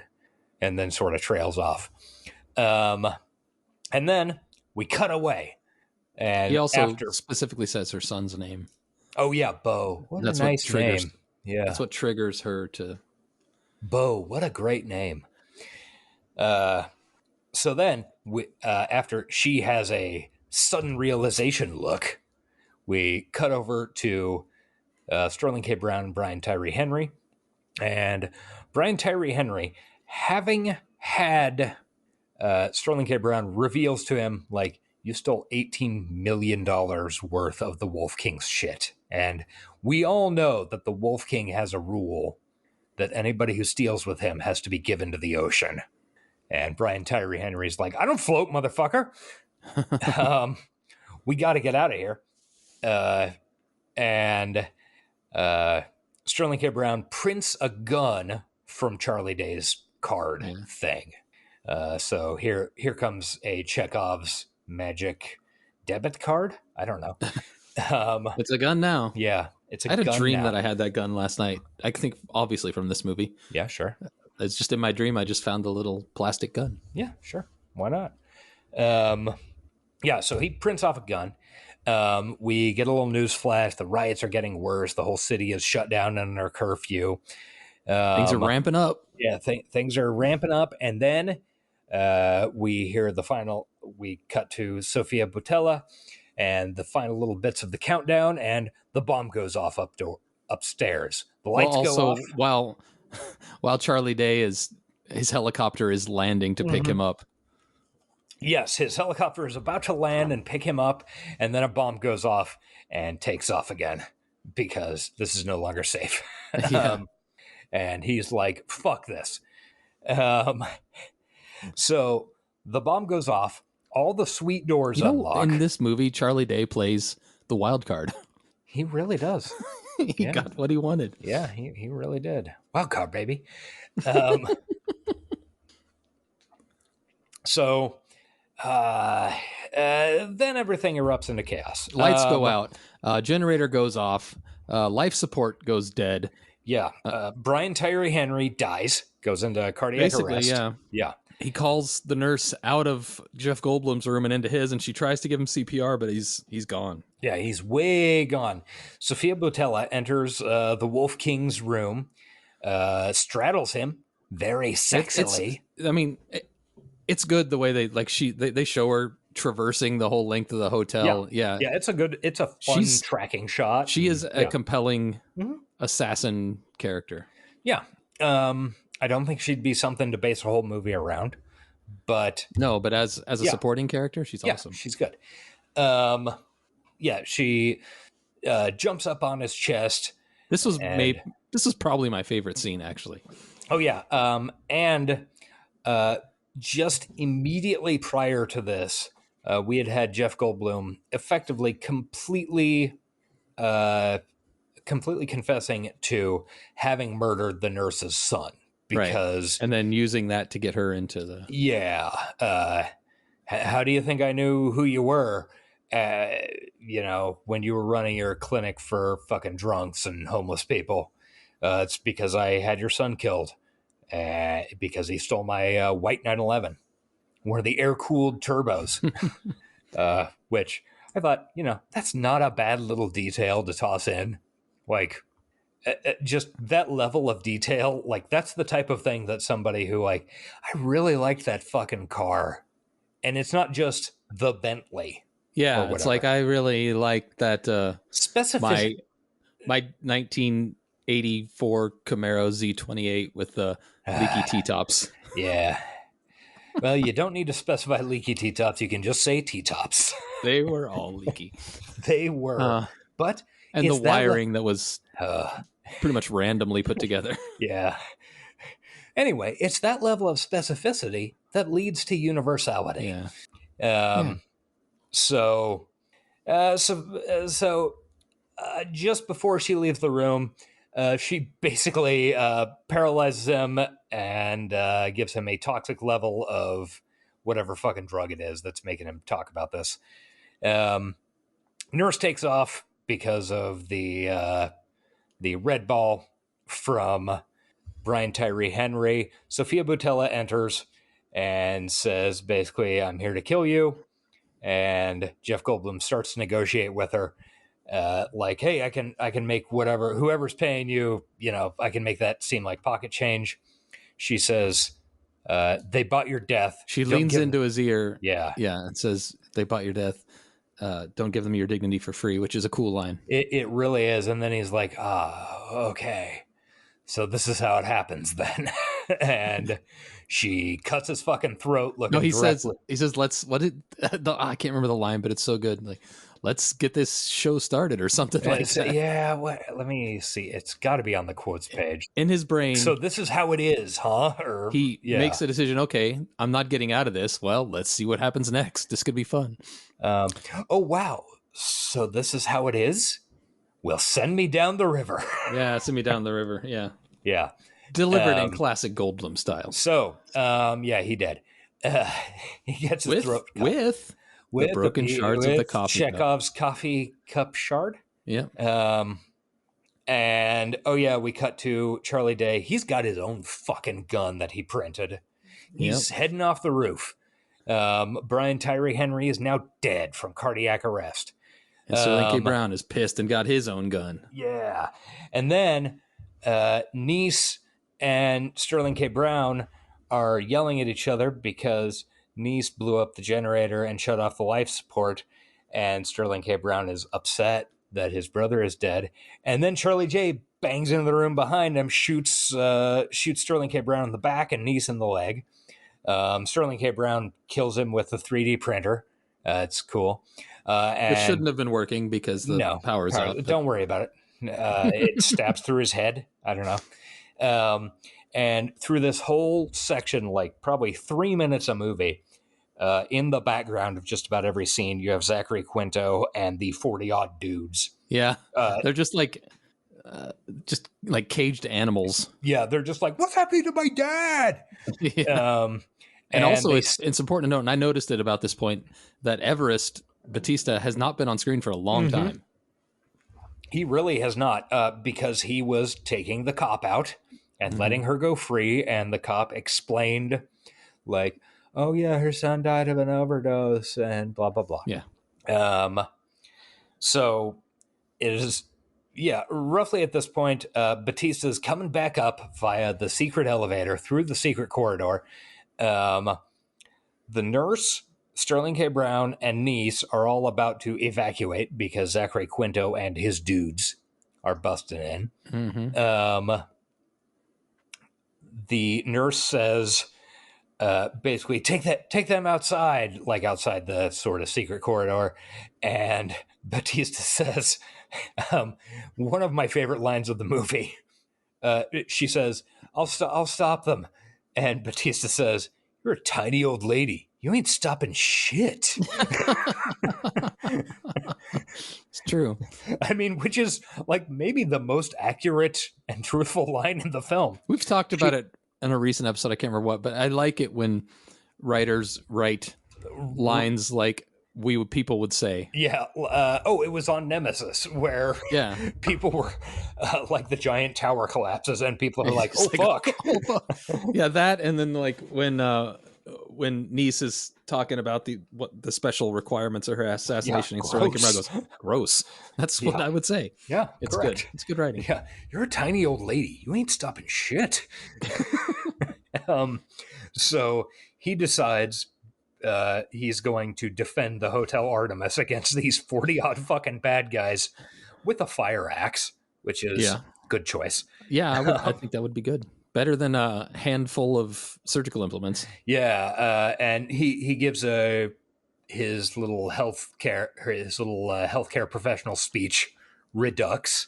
Yeah, takes his badge off. Yeah, he's now a healthcare removal specialist. He's gonna unheal all these motherfuckers real bad. Yeah, we don't see any of the gore which would result from David Bautista. With a fire axe. Eventually, at a certain point, he is overwhelmed. They're also busting out the side of the cage. Yeah, and they're also going through the walls, which leads into the secret corridors.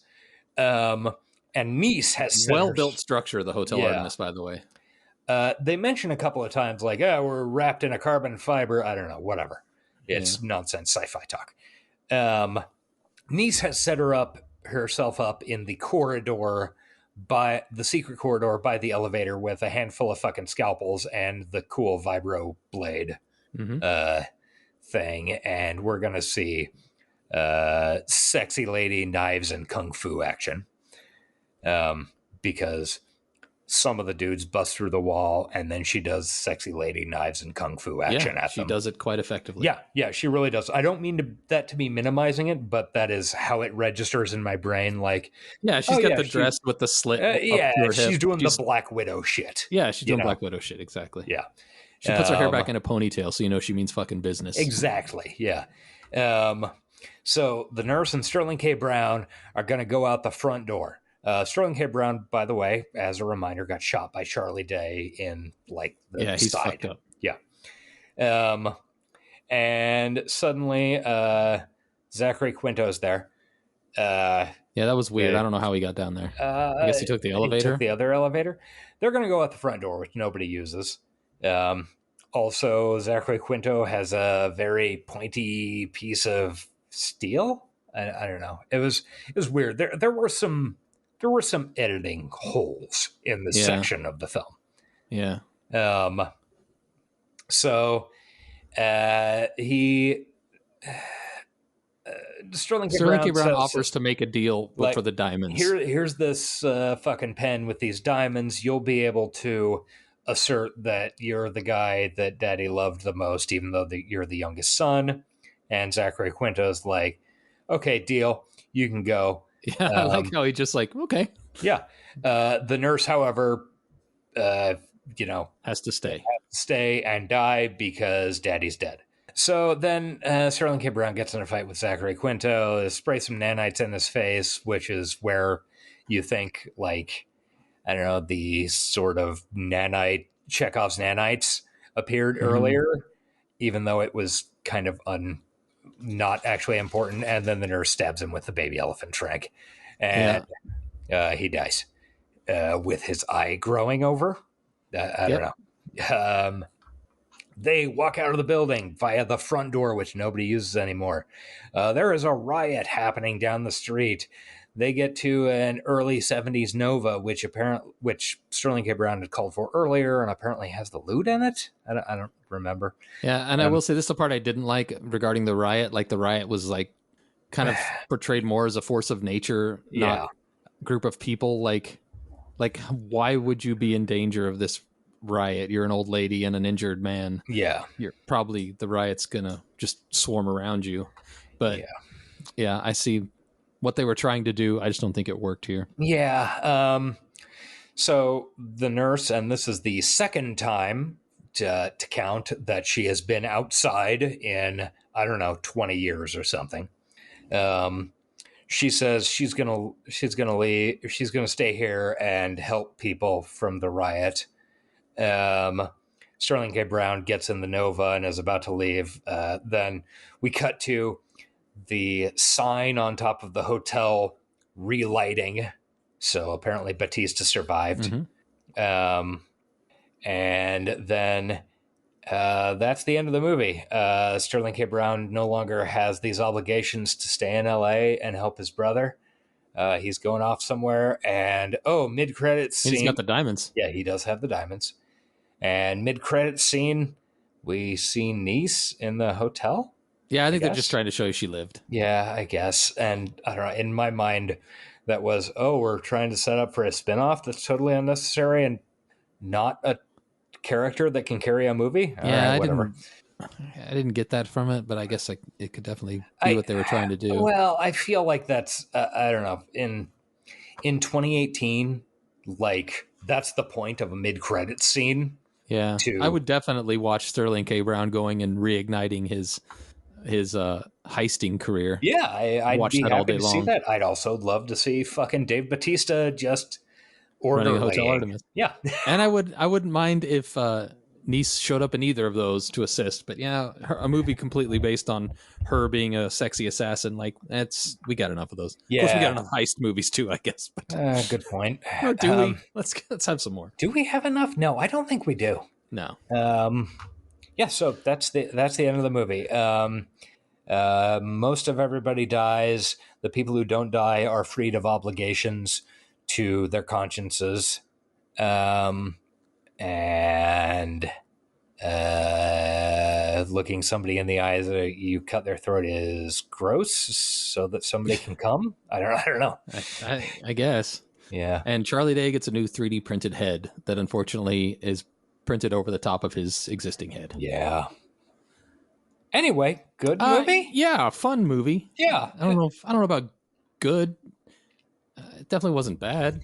I think it definitely deserves to have been heard of more. It's like 2 weeks in a row where we've watched movies that I'd really never heard of. Yeah. And didn't expect to enjoy, and then I liked them both. So, well, yeah, and I don't know. I thought this movie was pretty good. It would, like, had they not cast it as well as they did, like if it had had virtually any human other than Sterling K. Brown in the lead, or Dave Bautista in like.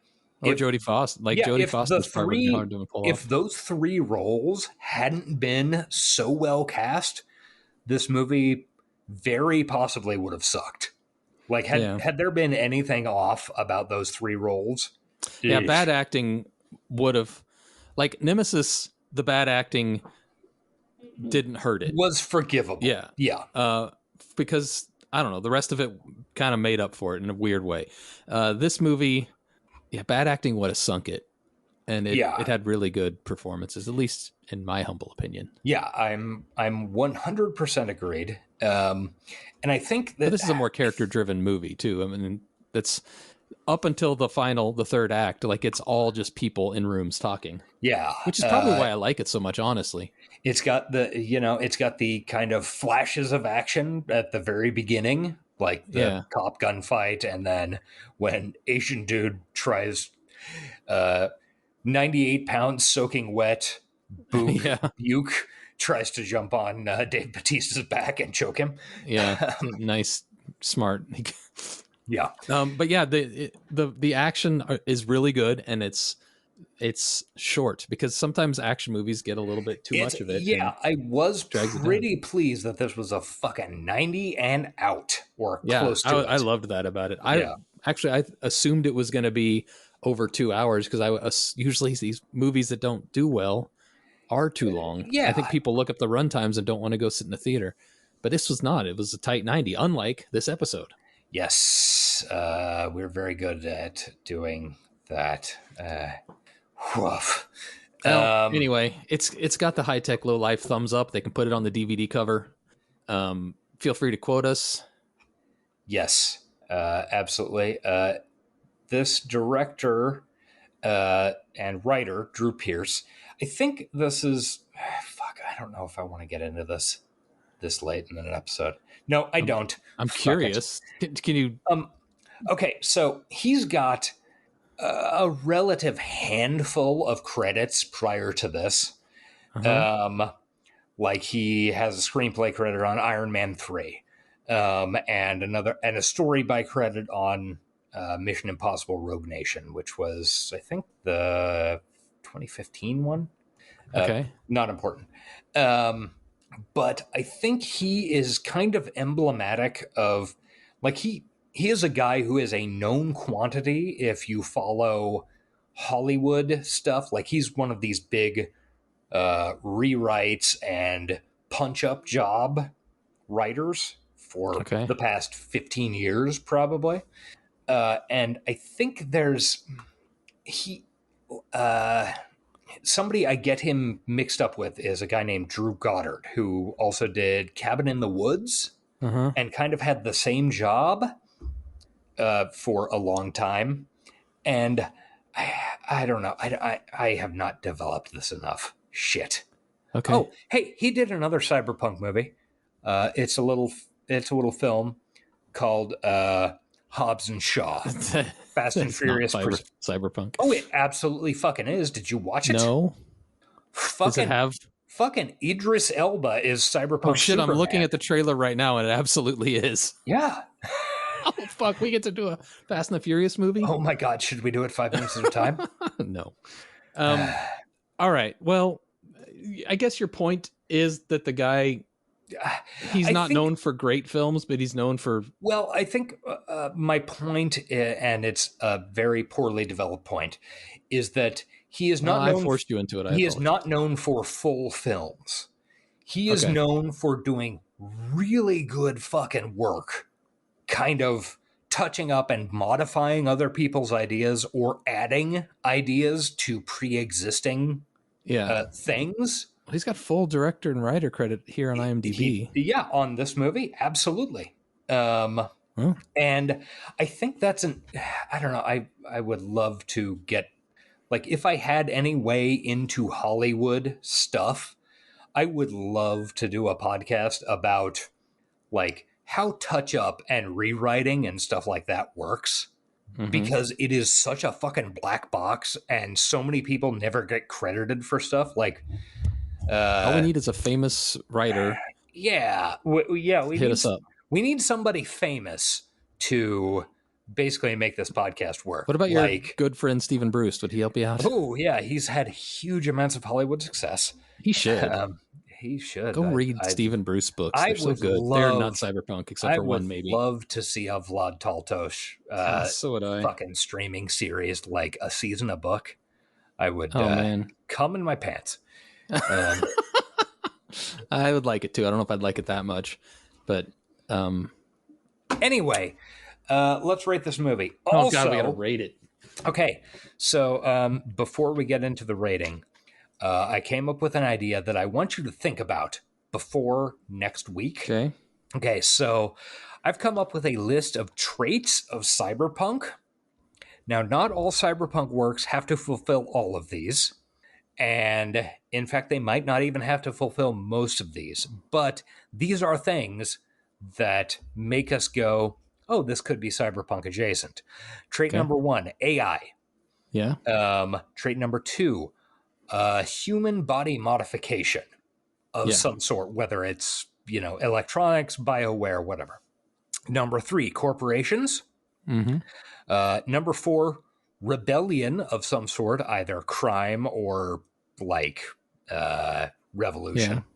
Number 5, class, like class as a dividing line between haves and have-nots. Sure. And number 6, neon, which I just decided to encapsulate the style of the times. I guess dystopia could kind of be wrapped up in some of those other... I think dystopia is actually would probably be a really good addition to that. But I think I came up with these as I was watching this movie, thinking like, okay, this has some cyberpunky stuff, but it's not actually ish. I think it's closer than a lot of the things we've covered. I definitely didn't feel like we were outside of the genre. Oh yeah, you're absolutely not wrong. And I don't think we were outside of the genre, but I was trying to think of like what makes the genre. Yeah. And I think it's a combination of all of these things. And I think maybe in the future we should consider this list of traits as like, does whatever property we're looking at contain these things? And can we score it on an objective scale of 1 to cyberpunk? 1 to cyberpunk. Yeah. I'm going to be honest, I've considered something like that before. The only thing that's held me back is I don't want to get, a little gatekeepy, a little Reddity with it, which would be easy to do if we weren't careful. I agree. And that's why I specified like not all cyberpunk has all of these or even most of these. Like right.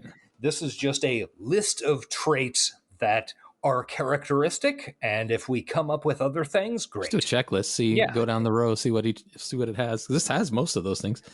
All right, let's rate it so we can end this thing that's threatening to go as long as last week. Oh Jesus. Story. I'm gonna give it a 7.5. 7. Well, actually, interesting. I was going to go 8, so we're pretty close. Okay. I like the story. Like, I guess I don't know. Our ratings mean nothing, so there's no point hashing it out. But it's got an interesting and compelling story set in an interesting and compelling world with interesting and compelling characters. So what else can you ask for? Yeah, see, it's a good dramatic setup. Like, dude goes into illegal hospital. Like, that's worth 7 with points right there. Water riots in the background adds the extra half a point. Right. And then I gave it another half a point for those cool masks. The masks. Influence. Virtually none. 0, from as far as I can tell. I don't think it made $1 or a dent in the genre. No. Shame, but no points. Prescience. I mean, I can see water riots happening in LA. I mean, it could be tomorrow. Yeah. I do not necessarily see this criminal underworld, with dark hospitals. Although, given the way healthcare works in this country, yeah, it's not far off. Wow, this movie had a $1.1 million opening weekend against a budget of $18 million. bummer. Did not do well. Once again, up against Avengers and Star Wars, what the fuck are you gonna do? Yeah, even Solo, which I think is the lowest grossing Star Wars movie. yeah, understandably. Prescience, I'm gonna give it a 6. I think. I think that's as good a rating as any. I mean, it's above middle. I think the water riots are very highly likely. I don't know. Like you said, our ratings mean nothing. It really helps. It really helps the prescience rating or prescience rating. Prescience, That yes. this movie is set very specifically, like in the next 10 minutes. Yeah. Because it's hard to. Yeah, I think 6 is as good as we're gonna and get. then style. It's fine. I mean, there's nothing cool about. The hotel is very cool. It's a nice Art Deco. Yeah, very Art Deco. fucking, Very everything's lit, kind of noir-y. People are wearing suits. Dave Bautista is fun wearing a giant tent, scrubs. Yeah, and Nice has that badass dress the whole time with the double kind of slits. the fur jacket thing over the top of it. So yeah, it's got some style. I'm gonna give it a 6 once again. I don't think it's anything special, but it's good. It's doing a good job of what it's doing. So 6 is I think that's a really solid rating. And then overall enjoyment, I'm gonna hit it 1 to 5 scale once again because why not just make it confusing? I'm gonna hit it at a 3.75. Ooh, okay. I was gonna go 3.5. I was literally thinking it's either 3.5 or 4. Yeah, that's why I went. That's why I split the diff. Yeah, okay, 3.75. I feel like we were very much on the same page with this movie. Yeah, with almost everything lined up. I agree. It's not great. Yeah, it's fine. I mean, it's better than fine. It's good. I'd be really interested to see a 2-hour director's cut of this movie. That might be interesting because I feel like there were some spots where I don't know, either we cut out some foreshadowing and stuff like that, where it seems like maybe there was some more plot, but I can't rate a movie on how much I think exists in the shadows behind it. What they gave us was fun, and it was truly carried by its performances. Yeah, if any one of those 3, Sterling K. Brown, Dave Bautista, Jodie Foster performances had been even a 0.1% worse, this movie would have fallen off a fucking cliff. Yeah. But good job casting, bro. Nice casting. All right, let's put it behind us. We've got new shows coming up. What are we doing? We've actually planned a little bit ahead of time because we've got a scheduling conflict arising soon. So next week we haven't fully decided. It's going to be one of 2. Fun thing. It seemed like we had an idea. Yeah, then we kind of... It's probably going to be Class of 1999. Yes, probably Class of 1999, possibly Circuitry Man. We'll see how it goes. Either Class of 1999 or 1990s Circuitry Man. They're both equally bad from the looks of it. Yes. We're not a bad movies podcast, though. We will get to some good stuff immediately after, because the week after next week, we are going to take a break for Super Bowl for our recording and Valentine's Day for your listening. So sorry if you thought you'd get together with a loved one, snuggle up, listen to a little High Tech Low Life before, fucking that Dune popcorn bucket together. Yes, the erotic tones of Eric and Josh. Yes, sets the mood for any Valentine's Day night. Not going to happen. You'll have to listen to an old one. Listen to a Creek of the Week. They're hotter. That is absolutely true. I don't think anyone would argue with that. If you're going to have sex to any one of our podcasts, it's going to be Creek of the Week. It's got to be Creek. And it's going to be specifically Dawson's Creek of the Week, not Schitt's Creek. Because not that Schitt's Creek isn't sexy, it's just not as sexy. Yeah. What am I talking about? What are we doing here? We're 2 hours in. And... Good point. Okay, anyway, we will be back the 21st of February with Do Androids Dream of Electric Sheep by Philip K. Yes, Dick. that's the teaser we spoke of earlier. We're going to ease our way into the Blade Runner world with the thing that I guess kind of started it all. Yeah, I don't know. It's only vaguely based off of this book from what I recall when I read it as a youngster. Yeah, and I would argue that this is the least easy way to get into the Blade Runner world. Yes, but it is canonically the first thing. So I agree there completely. we go. If we were doing easy, we'd probably start with 2049, but yeah, probably not happening.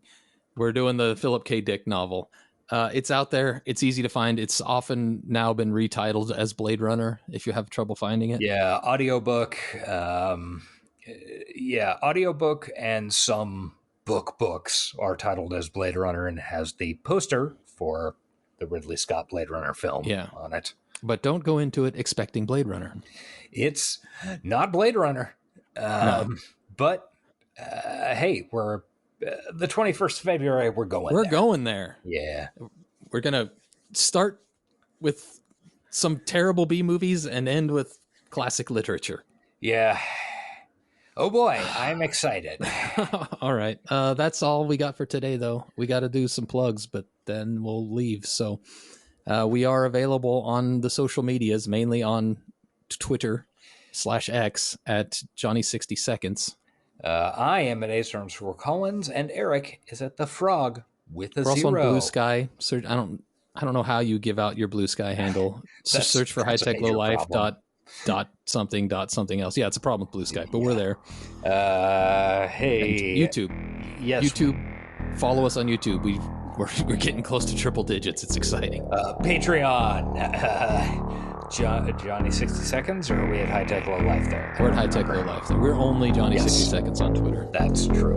Okay, makes sense. Hey, we love you. We hope you have a good week.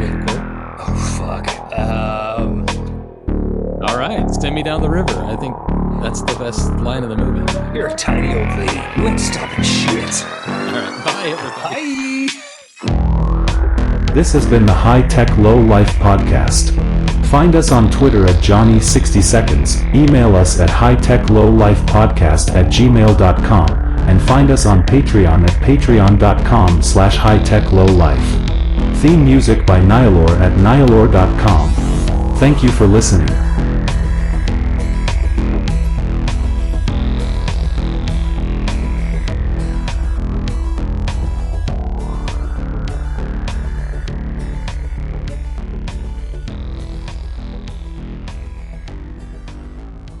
Keep it moving! Come on, what are you waiting on? Let's go! They're trashing our rights, man! They're trashing the fluid data! They're trashing! Trashing! Trashing! Everybody, Hide the planet! Hide the planet!